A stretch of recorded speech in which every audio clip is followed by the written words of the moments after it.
কুড়িয়ে পাওয়া ধন। পর্ব ৩৫। শুভর আচরণ দিনকে দিন জঘন্য রকম খারাপ হচ্ছে। সে কাউকে সম্মান দিচ্ছে না, এমনকি আকলিমা খানমকেও যাচ্ছে তাই বলে কথা শোনাচ্ছে। আরমানের কথা মতো শহীদ আহমেদ শুভকে নানা রকম ভাবে বোঝানোর চেষ্টা করে যাচ্ছে, কিন্তু বরাবরই তিনি ব্যর্থ হচ্ছেন। সৃজা তার ভাইয়ের সাথে কথা বলা বন্ধ করে দিয়েছে অনেক আগেই। আরমান আগে থেকে একটু নরম হয়েছে বাবার প্রতি। সে সৃজার কাছ থেকে ওই বাড়ির সব খবরই নেয়। আরমান যখন শুনেছে শহীদ আহমেদ শুভকে শোধরানোর চেষ্টা করছেন, তখন আরমানের মুখে অজান্তেই হাসি ফুটে ওঠে। কারণ ও সৃজার কাছ থেকে শুনেছে শহীদ আহমেদ শুভর সাথে কথা বলা ছেড়ে দিয়েছেন। শুভ ফজরের আজানের অনেক পর বাসায় আসে। আজ ওর সাথে একটা মেয়ে আছে। মেয়েটার পোশাক আশাকে আধুনিকতার ছাপ, মুখে উগ্র মেকআপ।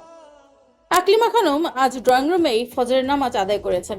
সে আজ তার ছেলের সাথে শেষবার কথা বলতে চায়। আকলিমা খানমের নামাজ শেষ হওয়া মাত্রই শুভ বাসায় ঢোকে। তার কাছে ডুপ্লিকেট চাবি থাকে, বিধায় ওকে দরজা খুলে দিতে হয় না। শুভর সাথে এমন উদ্ধত পোশাকের মেয়েকে দেখেই আকলিমা খানমের রাগ তরতর করে বাড়তে থাকে। মেয়েটা শুভ শরীরে ঢলে ঢলে পড়ছিল। শুভ ওর মাকে দেখেও না দেখার ভান করে রুমের দিকে যাচ্ছিল। শুভ, দাঁড়াও, আমি এখানে দাঁড়িয়ে আছি, তা সত্ত্বেও তুই আমার সাথে কথা না বলে চলে যাচ্ছিস। আমি তোর সাথে কথা বলার জন্য অপেক্ষা করছি, এটাও কি তুই বুঝতে পারছিস না? তোর সাথে এই মেয়েটা কে? ও কেন তোর সাথে যাচ্ছে? এই মেয়ে, এদিকে আসো। আচ্ছা বেয়াদব তো তুমি, এই ভোরে একটা ছেলের সাথে তার বাড়িতে এসেছো। তোমার কোনো ভয় করছে না? তোমার পরিবারের লোকজনই বা কেমন? একটা সমন্ত মেয়েকে একা ছেড়ে দিয়েছে। ও মা, একটু চুপ করবে? সবকিছুতেই তোমার মাথা পরি না করলে চলে না। ও আমার বেড পার্টনার, বুঝেছো? আজকে রাতে ওকে পার্টিতে সময় দিতে পারেনি, তাই বাসায় নিয়ে এসেছি। তোমার সাথে কথা বলার মতো সময় আমার নেই। বেবি, এসো আমরা রুমে যাই। এই হিংসুটে মহিলার কথাকে পাত্তা দেওয়ার কোনো প্রয়োজন নেই। সে কারো সুখ সহ্য করতে পারে না, বুঝলে, এমনকি নিজের ছেলেরও নয়। শুভ জড়ানো গলায় কথাগুলো বলে। শুভ সিঁড়ি বেয়ে উঠতে গেলেই আকলিমা খানম তার ছেলের হাত টেনে ধরে। একটু আগেই বলা শুভর কথা শুনে ঘৃণায় তার শরীর রিরি করছে।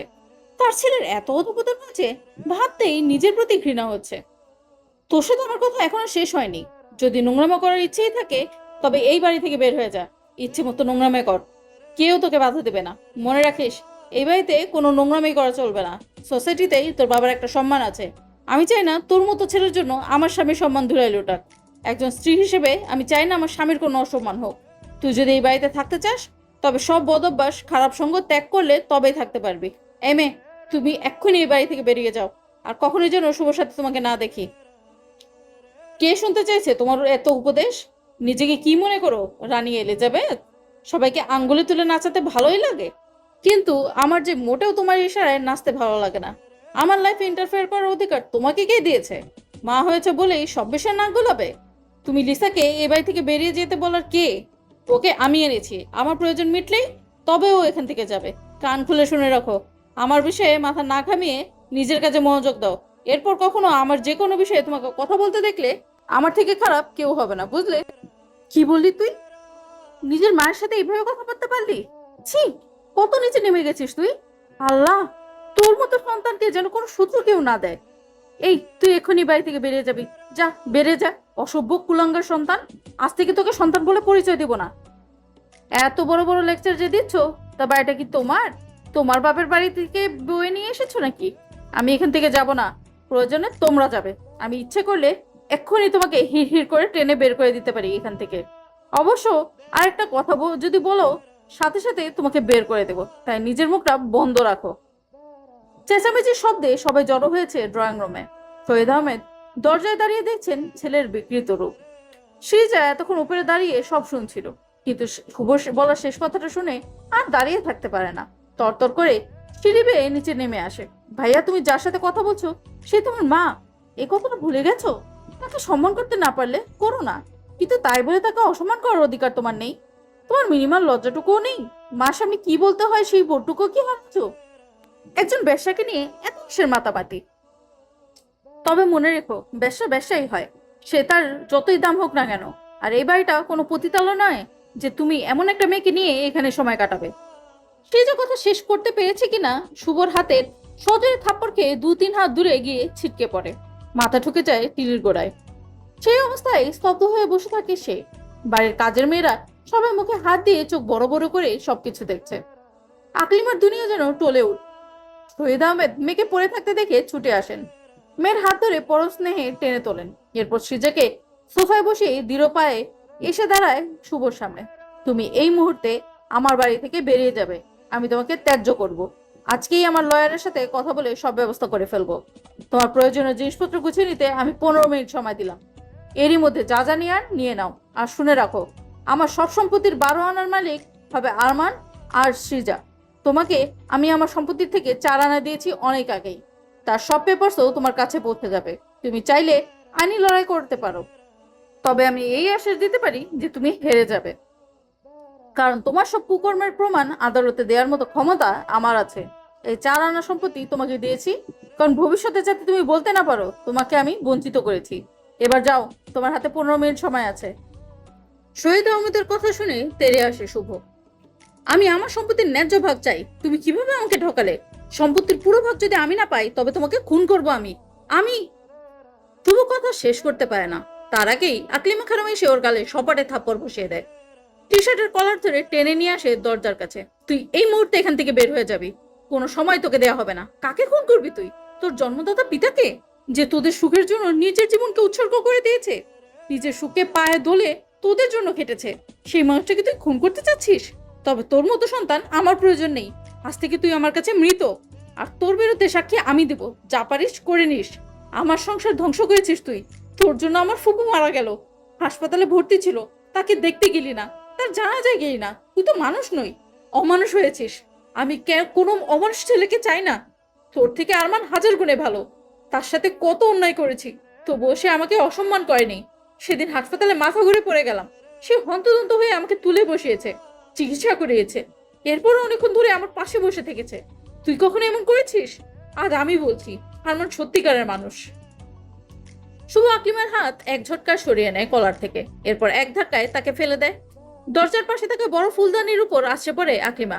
আচমকা ধাক্কা খেয়ে নিজের ভারসাম্য ধরে রাখতে পারেন না সে। বাঁকা হয়ে পড়ে যাওয়ায় কোমরে আঘাত পায়। পিঠের দিকে যেমন যন্ত্রণায় অবশ হয়ে যাচ্ছে, সেই সাথে পায়েও ভীষণ ব্যথা অনুভব করে। এখন আরমানের সব গুণ বের হচ্ছে। আরমান ভালো আর আমি খারাপ? তুই মা নাকি ডাইনি? কোনো মা তার সন্তানের এত খারাপ চায়, তার তোকে না দেখলে আমি জানতামই না। আমার বিরুদ্ধে সাক্ষী দিবে? আমি সবকিছু জ্বালিয়ে পুড়িয়ে শেষ করে দিব, তবুও সম্পত্তির ন্যায্য ভাগ আমি আদায় করেই ছাড়বো। শুভ আর সেখানে দাঁড়ায় না, ওর সাথে আশা মেয়েটাকে নিয়ে বেরিয়ে যায় বাড়ি থেকে।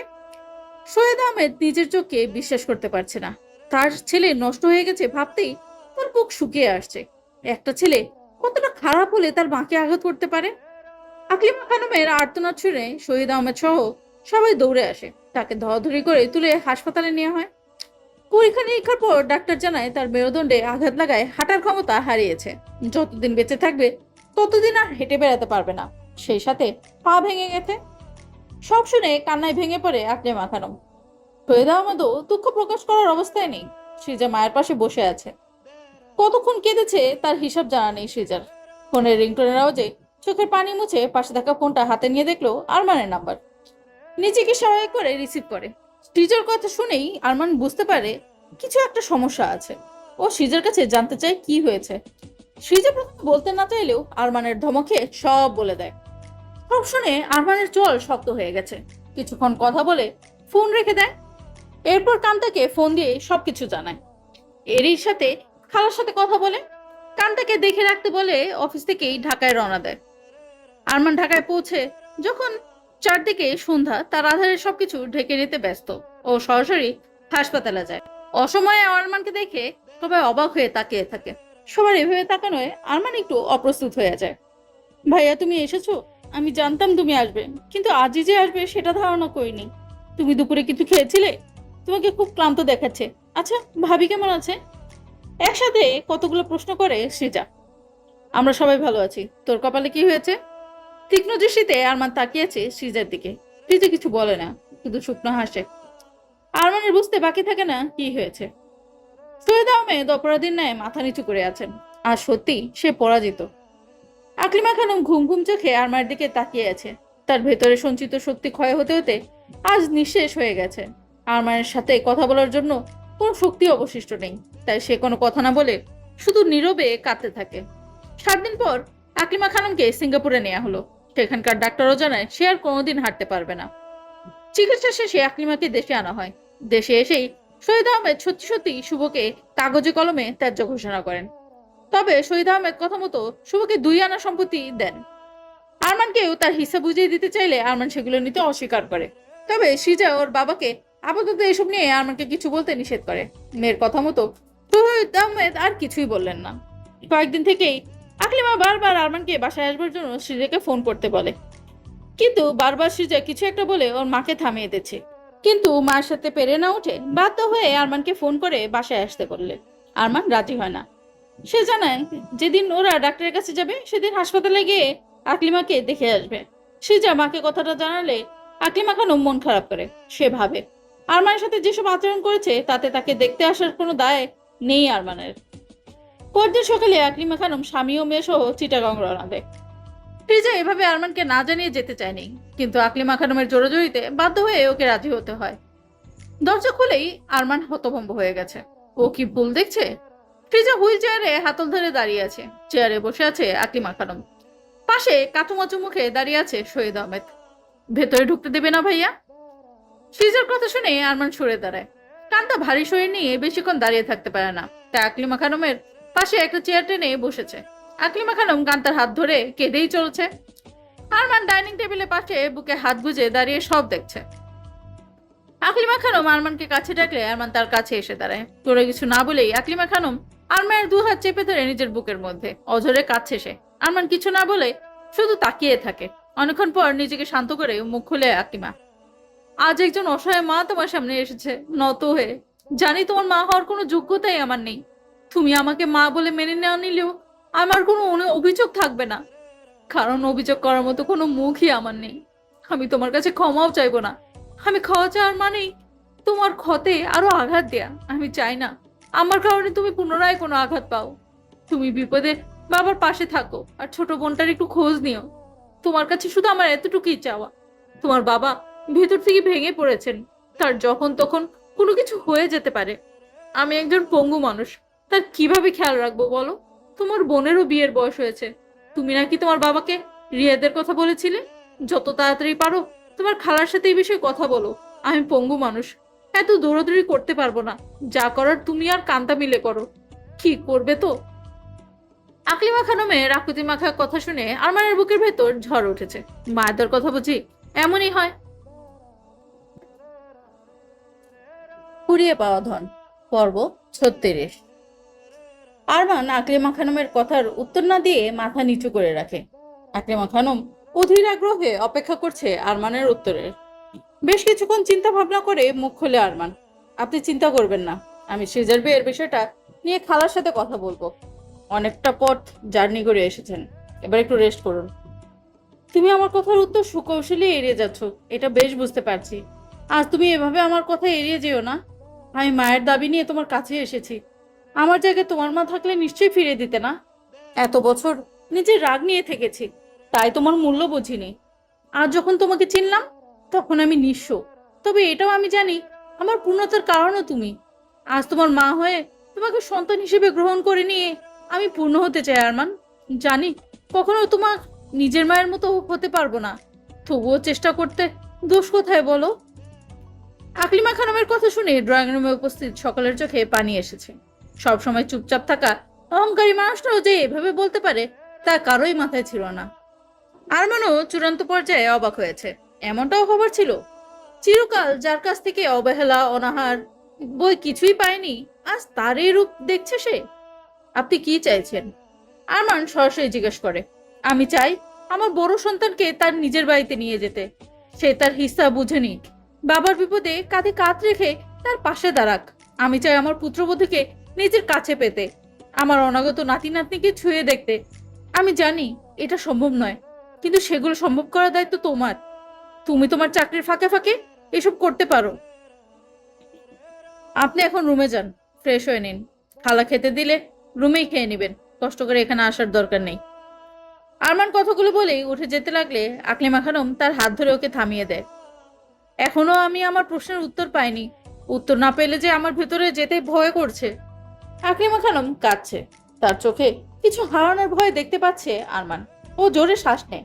ঠোঁট কামড়ে কিছু একটা ভেবে জবাব দেয়, ঠিক আছে, আপনার নাতি নাতনি ভূমিষ্ঠ হবে ঢাকাতেই। এরপর সে আপনার কাছে কিছুদিন থাকবে। আপনি ইচ্ছে মতো ছুঁয়ে দেখবেন তাকে। তবে বেশি দিন ওদের আমার কাছ থেকে দূরে রাখতে চাইবেন না। আমি ওদের ছাড়া থাকতে পারবো না। তবে প্রতি মাসে অন্তত 10 দিন আপনাকেও আমার কাছে এসে থাকতে হবে। সে আমি বাংলাদেশের যে প্রান্তেই থাকি না কেন। এবার ভেতরে যান, খালা আপনাকে ফ্রেশ করিয়ে দিবে। আমি তোমার কাছে চিরদিন ঋণী হয়ে থাকবো আরমান। আজ তুমি আমাকে যে সম্মান দিয়েছো, একজন মায়ের এর থেকে বেশি কিছু চায় না। তবে তোমার মুখে মা ডাক শোনার আক্ষেপ আমার চিরকাল থাকবে। কখনো যদি ইচ্ছে হয় আমাকে মা বলে একবার ডেকো, দেখবে আমি তোমার জন্য জীবন দিয়ে দিব। মা, অনেক কথা বলেছেন, এবার ভেতরে চলুন। আমি আপনাকে ফ্রেশ হতে সাহায্য করছি। এরপর সবাই মিলে একসাথে খেতে বসবেন। বাবা, আপনিও আসুন। কান্ত বুঝতে পারছে আরমান আকলিমা খানমের কথায় অপ্রস্তুত হচ্ছে, তাই ও আরমানকে একটু স্বস্তি দিতে এগিয়ে আসে। এরপর ও আকলিমা খানমের হুইল চেয়ার ঠেলে তাকে ভিতরে নিয়ে যায়। সে যে একপাশে দাঁড়িয়ে কাঁদছে। এত বছর ও যা চেয়েছিল অবশেষে আজ তা পেয়েছে, কিন্তু হারিয়েছে ছোট ভাইকে। এমন অপূর্ণতার মিলন তো সিজা চায়নি। ও ছোট ছোট পায়ে আরমানের কাছে এসে দাঁড়ায়, দু হাতের মধ্যে জড়িয়ে নেয় ভাইকে। ফুপিয়ে কেঁদে ওঠে। সিজু, তুই কাঁদছিস কেন? কি হয়েছে তোর? ছোট বোনের কান্না দেখে আরমান উদ্গ্রীব হয়ে গেছে। তুমি বাড়িতে সত্যিই যাবে ভাইয়া? কতদিন ওই বাড়িতে তোমার পা পড়েনি। তুমি ছাড়া সেখানে একটুও ভালো লাগে না। হুম, যাবো তো। তবে তুইও কিন্তু বেশি দিন সেখানে থাকতে পারবি না। সেখানে থাকার দিন তোর ফুরিয়েছে। তেজা আরমানের কথার মানে বুঝতে না পেরে জিজ্ঞাসা চোখে ভাইয়ের দিকে তাকায়। বিয়ের পর তো তোকে শ্বশুর বাড়িতে থাকতে হবে, তাই না? নাকি জামাইকে নিয়ে বাবার বাড়িতে থাকতে চাস? প্রজা কোথায়, ঘর জামাই? আর মানে দুষ্টুমিতে সিজার লজ্জা পায়। আসলেই তো ওর বাবার বাড়িতে থাকার দিন ফুরিয়েছে। হায়রে জীবন, হায়রে নারী। কোথায় যে তার আসল ঠিকানা তা তারা নিজেই জানে না। বুক চিরে দীর্ঘশ্বাস বেরিয়ে আসে সিজার। এত বছরের মায়া কাটানোর সময় কাঁধে এসে নিঃশ্বাস নিচ্ছে। এ মায়া কি আদৌ কখনো কাটানো যায়? 3 দিন চিটাগাং থেকে ঢাকায় ফেরেন শহীদ আহমেদ এবং তার কন্যা। আজকে তার মনটা বেশ ফুরফুরে। অবশেষে সম্পর্কের ভিত মজবুত হয়েছে। তিনি ফিরে পেয়েছেন তার অনাদরে বেড়ে ওঠা সন্তানকে। থেকে থেকেই তার ঠোঁট ভেদ করে হাসি বেরিয়ে আসছে। কিন্তু পরক্ষণে শুভর কথা মনে হতেই সব হাসি উবে যায়। না জানি ছেলেটা কোথায় আছে। শুভ ওর বাবার পাঠানো কাগজ হাতে নিয়ে রাগে ফুঁসছে। ওর বাবা ওকে মাত্র 30 লক্ষ টাকার প্রপার্টি দিয়েছে, অথচ সে কোটি টাকার মালিক। আমাকে ত্যায্য করে সব প্রপার্টি ওই আরমানা সৃজাকে দিতে চায় শহীদ আহমেদ। সেটা আমি হতে দিব না। প্রয়োজনে শহীদ আহমেদকে খুন করে আমি নিজে ফাঁসিতে ঝুলবো, তবুও তাকে আমি সুখে থাকতে দিব না। রাগে চিৎকার করতে থাকে শুভ। শুভর পাশে বসে থেকে সবকিছু দেখছে ওর পার্টনার লিসা। ও ভাবছে খুব লস হয়ে গেল। আগে শুভর সাথে সময় কাটালে প্রচুর টাকা পাওয়া যেত। শুভর যা হাত খরচ, তাতে 30 লক্ষ টাকা শেষ হতে বেশি দিন সময় লাগবে না। এখন এই টাকা শুভ নিজে চলবে নাকি ওকে দেবে? এই চিন্তায় বারবার লিসার মাথা ঘুরপাক খাচ্ছে। অনেক ভেবে লিসার সিদ্ধান্ত নেয় টাকা শেষ না হওয়া পর্যন্ত ও শুভর সাথে থাকবে। শহীদ আহমেদে আঘাত করার সুযোগ খুঁজতে থাকে শুভ। ওর নামে থাকা প্রপার্টি বিক্রি করে একজনকে ঠিক করে শহীদ আহমেদকে শেষ করতে। সে আর তাই একদিন সুযোগ বুঝে শহীদ আহমেদকে ট্রাক চাপা দেয়। শহীদ আহমেদ অফিস থেকে বেরিয়ে কেবলই নিজের গাড়িতে উঠতে যাচ্ছিলেন। ঘটনার আকস্মিকতায় তিনি ভড়কে যান। চেষ্টা করেন সরে আসতে, কিন্তু ততক্ষণে যা ঘটার ঘটে গেছে। সেদিন সেখানেই মারা যায় তার ড্রাইভার। মুমূর্ষু অবস্থায় শহীদ আহমেদকে ভর্তি করা হয় হাসপাতালে। অবস্থা খুবই শোচনীয় হওয়ায় তাকে লাইফ সাপোর্টে রাখা হয়। খবর পেয়ে আরমান, কান্তা ও খালা ছুটে আসে ঢাকায়। ওরা সরাসরি চলে যায় হাসপাতালে। আকলিমা খানম ও সৃজা যেন অকুল পাথারে পড়েছে। অবশ্য আরমান আসার আগে ওর বড় খালা ও খালু এসেছে। তারা আকলিমা ও সৃজাকে সান্ত্বনা দিচ্ছে। আরমানের অনুপস্থিতিতে ওর খালু যাবতীয় ঝাঁকি ঝামেলা সামলেছে। আরমানকে আসতে দেখে সৃজা আর আকলিমা খানম হাউমাউ করে কেঁদে ওঠে। আরমান ওদেরকে কি বলে সান্ত্বনা দিবে ভেবে পায় না। কান্তা বড় পেট আর ভারী শরীর নিয়ে আকলিমা খানমের পাশে এসে দাঁড়ায়। নানান ভাবে তাকে সান্ত্বনা দিতে থাকে। ও নিজেরও শহীদ আহমেদের জন্য কষ্ট হচ্ছে, কিন্তু এখন তাকে শক্ত হয়ে অন্যদের সামলাতে হবে। এটা ভেবেই সে নিজেকে শক্ত করে রেখেছে। কিছুক্ষণ হাসপাতালে থাকার পর আরমান কান্তাকে খালা আর আকলিমা খানমের সাথে বাসায় পাঠিয়ে দেয়। ও আর সৃজা দুজনে হাসপাতালে থেকে যায়, আর তাদের সাথে থাকে ওর খালা আর খালু। 7 দিন পর লাইফ সাপোর্ট থেকে ফিরে আসেন শহীদ আহমেদ। তবে তার অবস্থা এখনো ক্রিটিক্যাল। আরমান নিজের লোক লাগিয়েছে কে ওর বাবাকে এই অবস্থায় দাঁড় করেছে তার খোঁজ নিতে। দীর্ঘ 1 মাস পর সুস্থ হন শহীদ আহমেদ। তাকে বাসায় নিয়ে আসা হয়, তবে তিনি এখনো হাঁটতে পারছেন না। কান্তা এই 1 মাস ঢাকাতেই আছে। ওর ডেলিভারির আর দেরি নেই, তাই আরমান ওকে চিটাগাং নিয়ে যায়নি। সে সপ্তাহে 2 দিন ঢাকায় এসেছে, নিয়মিত খোঁজ রাখছে তার বাবার। সেই ট্রাক ড্রাইভারকে অবশেষে গ্রেফতার করা হয়। জিজ্ঞাসাবাদের পর জানা যায় কেউ একজন তাকে ফোনে নির্দেশ দিয়েছিল শহীদ আহমদকে শেষ করতে। পুলিশ তার কাছ থেকে ফোন নাম্বার নিয়ে দেখলো সেই সিম কার্ড বন্ধ রয়েছে। সিম কার্ডের ডিটেলস পুলিশ কিছুই পায় না, কারণ কারো একজনের আইডি কার্ড ব্যবহার করে সিম কার্ডটা কেনা হয়েছিল। আইডি কার্ডের সূত্র ধরে সেই ব্যক্তির কাছে পৌঁছালে জানা যায় তার আইডি কার্ড 3 মাস আগে হারিয়ে গেছে। ফলে মূল পরিকল্পনাকারী হাতের ধরাছোঁয়ার বাইরে থেকে যায়। সকাল থেকে কান্তার শরীর ভীষণ খারাপ লাগছে। ও বারবার ঘামছে আর পিপাসা পাচ্ছে। গত রাতে আরমান বাসায় এসেছে। ফজরের নামাজ আদায় করে কান্তা আরমানের পাশে শুয়েছিল। তখন হঠাৎ করে ওর পিপাসা অনুভূত হয়। শরীর খারাপ থাকায় কান্তার কোনো কাজ করতে হয় না। সিজা, খালা আর অন্য মেয়ের মিলে সব কাজ করে। শহীদ আহমেদ অসুস্থ থাকার কারণে সিজার বিয়ের কথাবার্তা আপাতত বন্ধ রয়েছে। রিয়াদও ক্যালিফোর্নিয়া চলে গেছে। সে 3 মাস পর দেশে ফিরবে। তখনই ওদের বিয়ে দেওয়ার সিদ্ধান্ত নিয়েছে দুই পরিবার। একসময় কান্তার অস্বস্তি বেড়ে যায়। বাধ্য হয়ে সে আরমানকে ডাক দেয়। কান্তাটাকে আরমান আড়মোড়া ভেঙে উঠে বসে। তার চোখ যায় কান্তার মুখের দিকে, আর তাতেই আরমানের কলিজা শুকিয়ে যায়। কান্তা, এই কান্তা, কি হয়েছে তোমার? তুমি এমন করছো কেন? আমি ডাক্তারকে ফোন দিব? আমাকে ডাক্তার কাছে নিয়ে চলুন প্লিজ, আমার দম বন্ধ হয়ে আসছে। কান্তাকে আর কিছুই বলতে হয় না। আরমান সবাইকে ডাক দেয়, ড্রাইভারকে বলে গাড়ি বের করতে। হাসপাতালের করিডোরে অস্থিরভাবে পায়চারি করছে আরমান। আকলিমা খানম এক মনে আল্লাহকে ডেকে চলেছে। সে যা কান্তার জন্য যতটা না চিন্তা করছে, তার থেকেও বেশি চিন্তা করছে আরমানের জন্য। ও জানে আল্লাহ না করুক কান্তার কিছু হয়ে গেলে ওর ভাইকে বাঁচানো যাবে না, তাই ও আরমানের পাশ থেকে সরছে না। শ্রীজারে, ডাক্তার এতক্ষণ ভেতরে কি করছে বলতো? ওরা কি সত্যিকারের ডাক্তার? এত সময় লাগার তো কথা না। আমাকে ওরা ভেতরেও থাকতে দিল না। ভাইয়া রিল্যাক্স, একটু তো সময় লাগবেই। তুমি তো হাইপার হচ্ছ কেন? দেখবে ভাবি আর আমাদের পুচকুশোনা ঠিকঠাক হবে। কান্তার কিছু হলে আমি হাসপাতালে আগুন লাগিয়ে দেবো বলে দিলাম। ওরা আমার কান্তার সাথে কি করছে? মেয়েটার বোধহয় খুব কষ্ট হচ্ছে। ও কিভাবে কষ্ট সহ্য করছে এত? এক কাজ কর, তুই ডাক্তারকে ডাক, আমি ভিতরে যাব। আমি আর এখানে এক মুহূর্ত থাকবো না। শ্রীজা বিপদে পড়ে গেছে।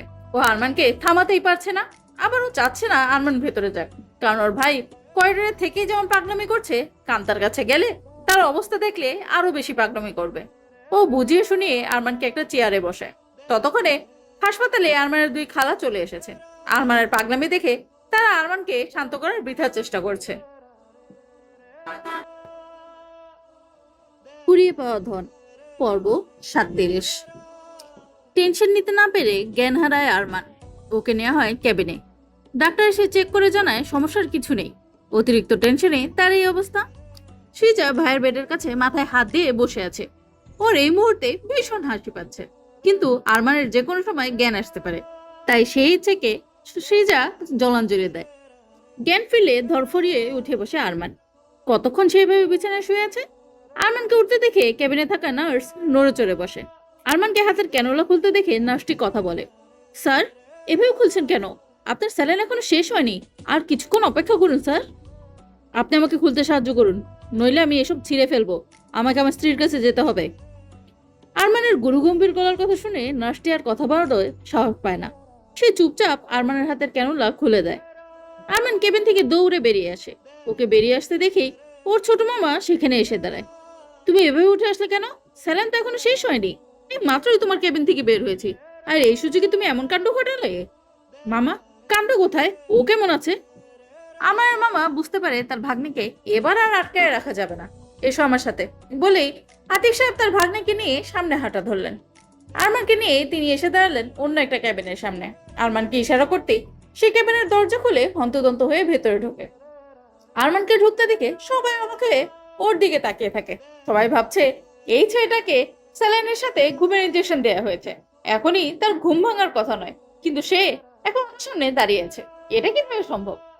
সবার তীক্ষ্ণ দৃষ্টি দেখেও আরমান পরোয়া না করে এগিয়ে যায় বেডে শোয়া কান্তার দিকে। তার আগেই ওর সামনে এসে দেয় শ্রীজা। ভাইয়া, এই নাও তোমার প্রিন্সেসকে, একদম তোমার কার্বন কপি। দেখো কেমন ড্যাব ড্যাবিয়ে তাকিয়ে আছে। সৃজার বাড়ানো হাতের দিকে তাকিয়ে হুমকে যায় আরমান। একটা ছোট্ট পুতুল সৃজার কোলে হাত পা নাড়ছে। ওকে দেখে আরমানের পা কাঁপছে, আবেগে রুদ্ধ হয়ে আসছে ওর গলা, চোখের কোণে জমা হয় পানি। সৃষ্টিকর্তা ওর যাওয়া পূরণ করেছে। অবশেষে মা এসেছে ওর ঘরে, যাকে সে মেয়ের রূপে পেতে চেয়েছিল। কাপা কাপা হাতে মেয়েকে কোলে নেয় আরমান, ছোট্ট করে চুমু দেয় মেয়ের কপালে, আর তাতেই সে পুতুল ঠোঁট ফুলিয়ে কেঁদে ওঠে। আরমান চুমকে তাকায় সৃজার দিকে। ওর মনে প্রশ্ন জমা হয়, ওর স্পর্শে প্রিন্সেস হঠাৎ কেঁদে উঠলো কেন? ভাইয়ের চোখের ভাষা বুঝতে পেরে ওকে সাহায্য করতে এগিয়ে আসে সৃজা। চিন্তা করো না ভাইয়া, পুতুলের ক্ষুধা পেয়েছে তাই কাছে, তুমি ওকে নিয়ে ভাবির কাছে যাও। আরমান প্রিন্সেসকে নিয়ে ধীর পায়ে কান্তার কাছে আসে। কান্তা ওকে দেখে মিটি মিটি হাসছে। সেই সাথে কেবিনের সবার ঠোঁটেই হাসির রেখা। সবাই ভাবছে এই ছেলেটা এত বউ পাগল কি করে হয়েছে। এবার আরমান কেবিনের বাকি সবার দিকে নজর দেয়। ওর মামি, খালা আর আকলিমা খানম সহ সবাই মুখ টিপে হাসছে। মাকে পেয়ে কেমন বোধ করছো আরমান? তোমার মেয়ে একদম তোমার মতোই হয়েছে। তুমিও ছোটবেলায় এমন গোমড়া মুখ ছিলে, আর এভাবেই ঠোঁট ফুলিয়ে কাটতে। আরমানের বড় মামি হাসতে হাসতে কথাগুলো বললেন। মামির কথা শুনে আরমান খালি হাসে। মেয়ের কপালে আরেকটা চুমু দিয়ে ওকে কান্তার দিকে এগিয়ে দেয়। বৌমা, তুমি পাখিটাকে খাও, আমরা একটু বাইরে থেকে আসছি। ডাক্তার তোমাকে কবে রিলিজ দেয় সেটা একটু শুনে আসি। যদি আজকেই রিলিজ দেয় তবে আমি আর দেরি করব না, নাতনিকে নিয়ে সোজা বাসায় যাব। তোমার শ্বশুর তোমাদের অপেক্ষায় ছটফট করছে। আকলিমা খানম ওদেরকে একা থাকার সুযোগ করে দিয়ে সবাইকে নিয়ে বেরিয়ে যায়। আরমান নিঃশব্দ চোখে তাকিয়ে থাকে কান্তার দিকে। ওর মনে উথাল পাতাল ইচ্ছেরা হাতের পেটাচ্ছে নিষিদ্ধ কিছু করতে, কিন্তু আপাতত উথাল পাতাল ইচ্ছেদের দমিয়ে রেখে কান্তার চোখে মুখে পরপর অনেকগুলো চুমু খায়। তুমি ঠিক আছো বউ? আর একটু হলে আমি মরেই যেত। এত কষ্ট হয় কেন বলো তো? মনে হচ্ছিল আমার কলেজে কেউ টেনে ছেড়ে ফিরছিল। তুমি সহ্য করেছো কেমন করে? তোমার এই অবস্থার জন্য নিজেকে দোষী মনে হচ্ছিল। এটাই প্রথম, এটাই শেষ। আরেকটা সন্তানের জন্য বায়না কিছুতেই করতে পারবে না বলে দিলাম। এত টেনশন আমি আর নিতে পারবো না। আমাকে দেখুন, আমি একদম সুস্থ আছি।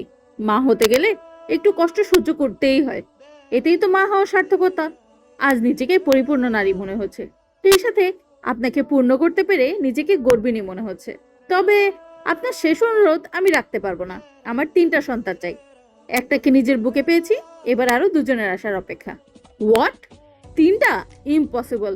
আমার শুধু তোমাকে চাই। 3টা সন্তান হলে তুমি থাকবে না। বাচ্চাদের সামলাতে গিয়ে আমাকেই সময় দিতে পারবে না। আমাদের একটা প্রিন্সেসই চলবে। আল্লাহ ওকে নেখায়াত দিন। ওকে স্বশিক্ষায় শিক্ষিত করার দায়িত্ব তোমার, আর আমি ওর চলার পথটা মসৃণ করার দায়িত্বে থাকবো। এটাই আমার শেষ কথা। সেটা আর 1 বছর পর দেখা যাবে। আগামী 5 বছরে আমার বাড়ি জুড়ে 3টা ছানাপোনা হেসে খেলায় বেড়াবে। এটাই আমার স্বপ্ন, এবং এটাই ফাইনাল। আপনি যদি আমার স্বপ্নে বাগড়া দেন তবে আমি রুম বদলাতে বাধ্য হব। এই বউ, এসব কি বলছো? আমি তোমাকে ছেড়ে ঘুমাতে পারবো না। তোমাকে জড়িয়ে না ধরলে আমার ঘুম আসে না। তুমি এটা খুব ভালো করেই জানো। তাই এমন হিটলারের মতো কথা বলবে না। তোমার সকল স্বায়ত্ত শাসন মেনে নিলেও এইটা মেনে নেব না। প্রয়োজনে 5 বছরে তোমাকে 10টা ছানাপোনা গিফট করব। আমার কাছে শোয়ার দায়িত্ব তোমার, আর তোমাকে ছানাপোনা গিফট করার দায়িত্ব আমার। আমি এ ব্যাপারে সিদ্ধহস্ত। বাসায় চলো। আগামী 6 মাসের মধ্যে আরেকবার সবাইকে সুসংবাদ দিব। আরমানের এরূপ নির্লজ্জ কথাবার্তা শুনে কান্তা লজ্জায় চোখ বন্ধ করে নেয়। ও ঠোঁট কামড়ে হাসে। আরমান এক দৃষ্টিতে কান্তার ঠোঁটের দিকে তাকিয়ে আছে। আরমানের ঘোর কাটে মেয়ের কান্নার শব্দে। কান্তাও চোখ খুলে মেয়ের কান্না থামাতে ব্যস্ত হয়ে যায়। আপনি বাইরে যান, আমি মেয়েকে খাওয়াবো। খাও, তোমাকে কে মানা করেছে? মেয়েকে খাওয়ানোর সাথে আমার বাইরে যাওয়ার সম্পর্ক কি? আমার মেয়েকে এভাবে অবক্ত রাখার সাহস কোথায় থেকে পাও? আপনি বাইরে না গেলে আমি ওকে খাওয়াতে পারছি না, দাঁত কিরমিরিয়ে বলে কান্তা। এই যে লজ্জাপতি, আমার কাছে এত লজ্জার কিছুই নেই। এতদিন ধরে সংসার করতো, আমাকে কামনার আগুনে জ্বালিয়ে পুড়িয়ে খাক করে দিয়েছো। তোমার তো অনুমনের মালিক বানালেও তবুও এত লজ্জা কোথা থেকে আসে? এমন তো নয় যে তোমার শরীরের খাজ আমি চিনি না। যেখানে তোমার শরীরের প্রতিটি লোমের গোড়ায় আমার বিচরণ, সেখানে তোমার লজ্জা পাওয়াটা নিতান্তই হাস্যকর। কান্তা এবার রেগে যায়। ও বেঁকে নিয়ে পাশ ফিরে শোয়। ওকে খাওয়াতে ব্যস্ত হয়ে যায়। আরমান কান্তার কাণ্ড দেখে মনে মনে এক দফা হাসে। তবে কান্তাকে সুস্থ দেখে ও হাঁপ ছাড়ে। আরমান ভেবেছিল কান্তাকে বোধহয় সি সেকশনে নিতে হবে, কিন্তু না, কান্তা স্বাভাবিকভাবেই সন্তানের জন্ম দিয়েছে।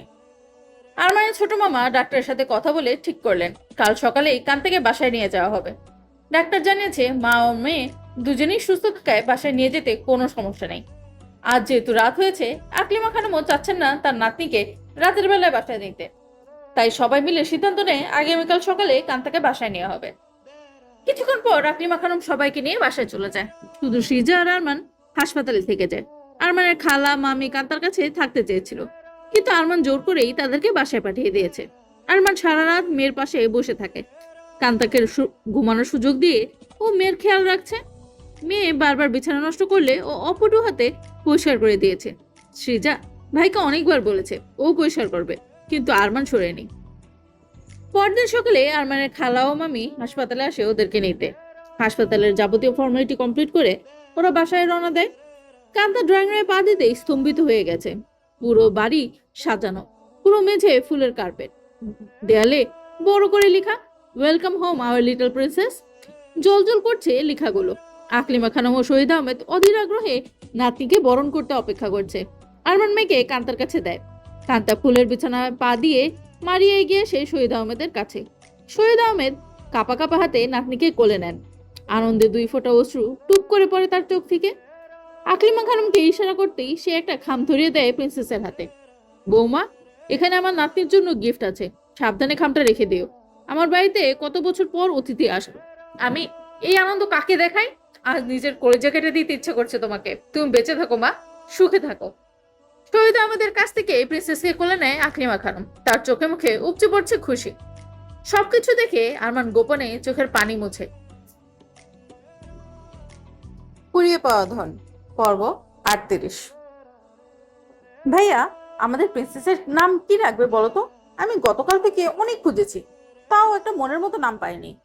সৃজা প্রিন্সেসকে আদর করতে করতে আরমানকে জিজ্ঞাসা করে। আরমান তখন ব্যাগ গোছাচ্ছিল। ও আগামীকাল সকালেই চিটাগং এর উদ্দেশ্যে রওনা দিবে। আর কান্তা মেয়ের পাশে শুয়ে আছে। ওর শরীর ভীষণ ক্লান্ত। আইরিন বিনতে আরমান কায়া, তোদের সুবিধার্থে ছোট নাম হিসেবে কায়া রেখেছে। আরমান কাজের ফাঁকে জবাব দেয়, দাদিমার দেয়া নাম রেখেছো ভাইয়া? সৃজা স্তম্ভিত। কেন, তোর পছন্দ হয়নি? কেন পছন্দ হবে না? তুমি কি অপছন্দ হওয়ার মতো নাম রেখেছো? ভাবি, তোমার পছন্দ হয়েছে? খুব পছন্দ হয়েছে। আমি যে সবাইকে প্রিন্সেসের নামটা জানিয়ে আসি বলেই এক দৌড়ে রুম ছাড়ে সৃজা। আরমান ওর যাওয়ার পরে তাকিয়ে হাসে। আবার কবে আসবেন? মন খারাপ করে আরমানকে জিজ্ঞাসা করে কান্তা। আগামী 15 দিনের মধ্যে আসতে পারবো না, এই গ্যারান্টি দিতে পারি। তবে কি আপনার প্রিন্সেসের আকিকা আপনাকে ছাড়াই হবে? এতটা পাষাণ আপনি কবে থেকে হয়েছেন? কান্তার কথা শুনে হাতের কাজ রেখে কান্তার দিকে এগিয়ে আসে আরমান। 2 হাতে রাজলায় কান্তার মুখ নিয়ে একটু উঁচু করে। আমি পাষাণ হইনি, আর কোনোদিন হবও না।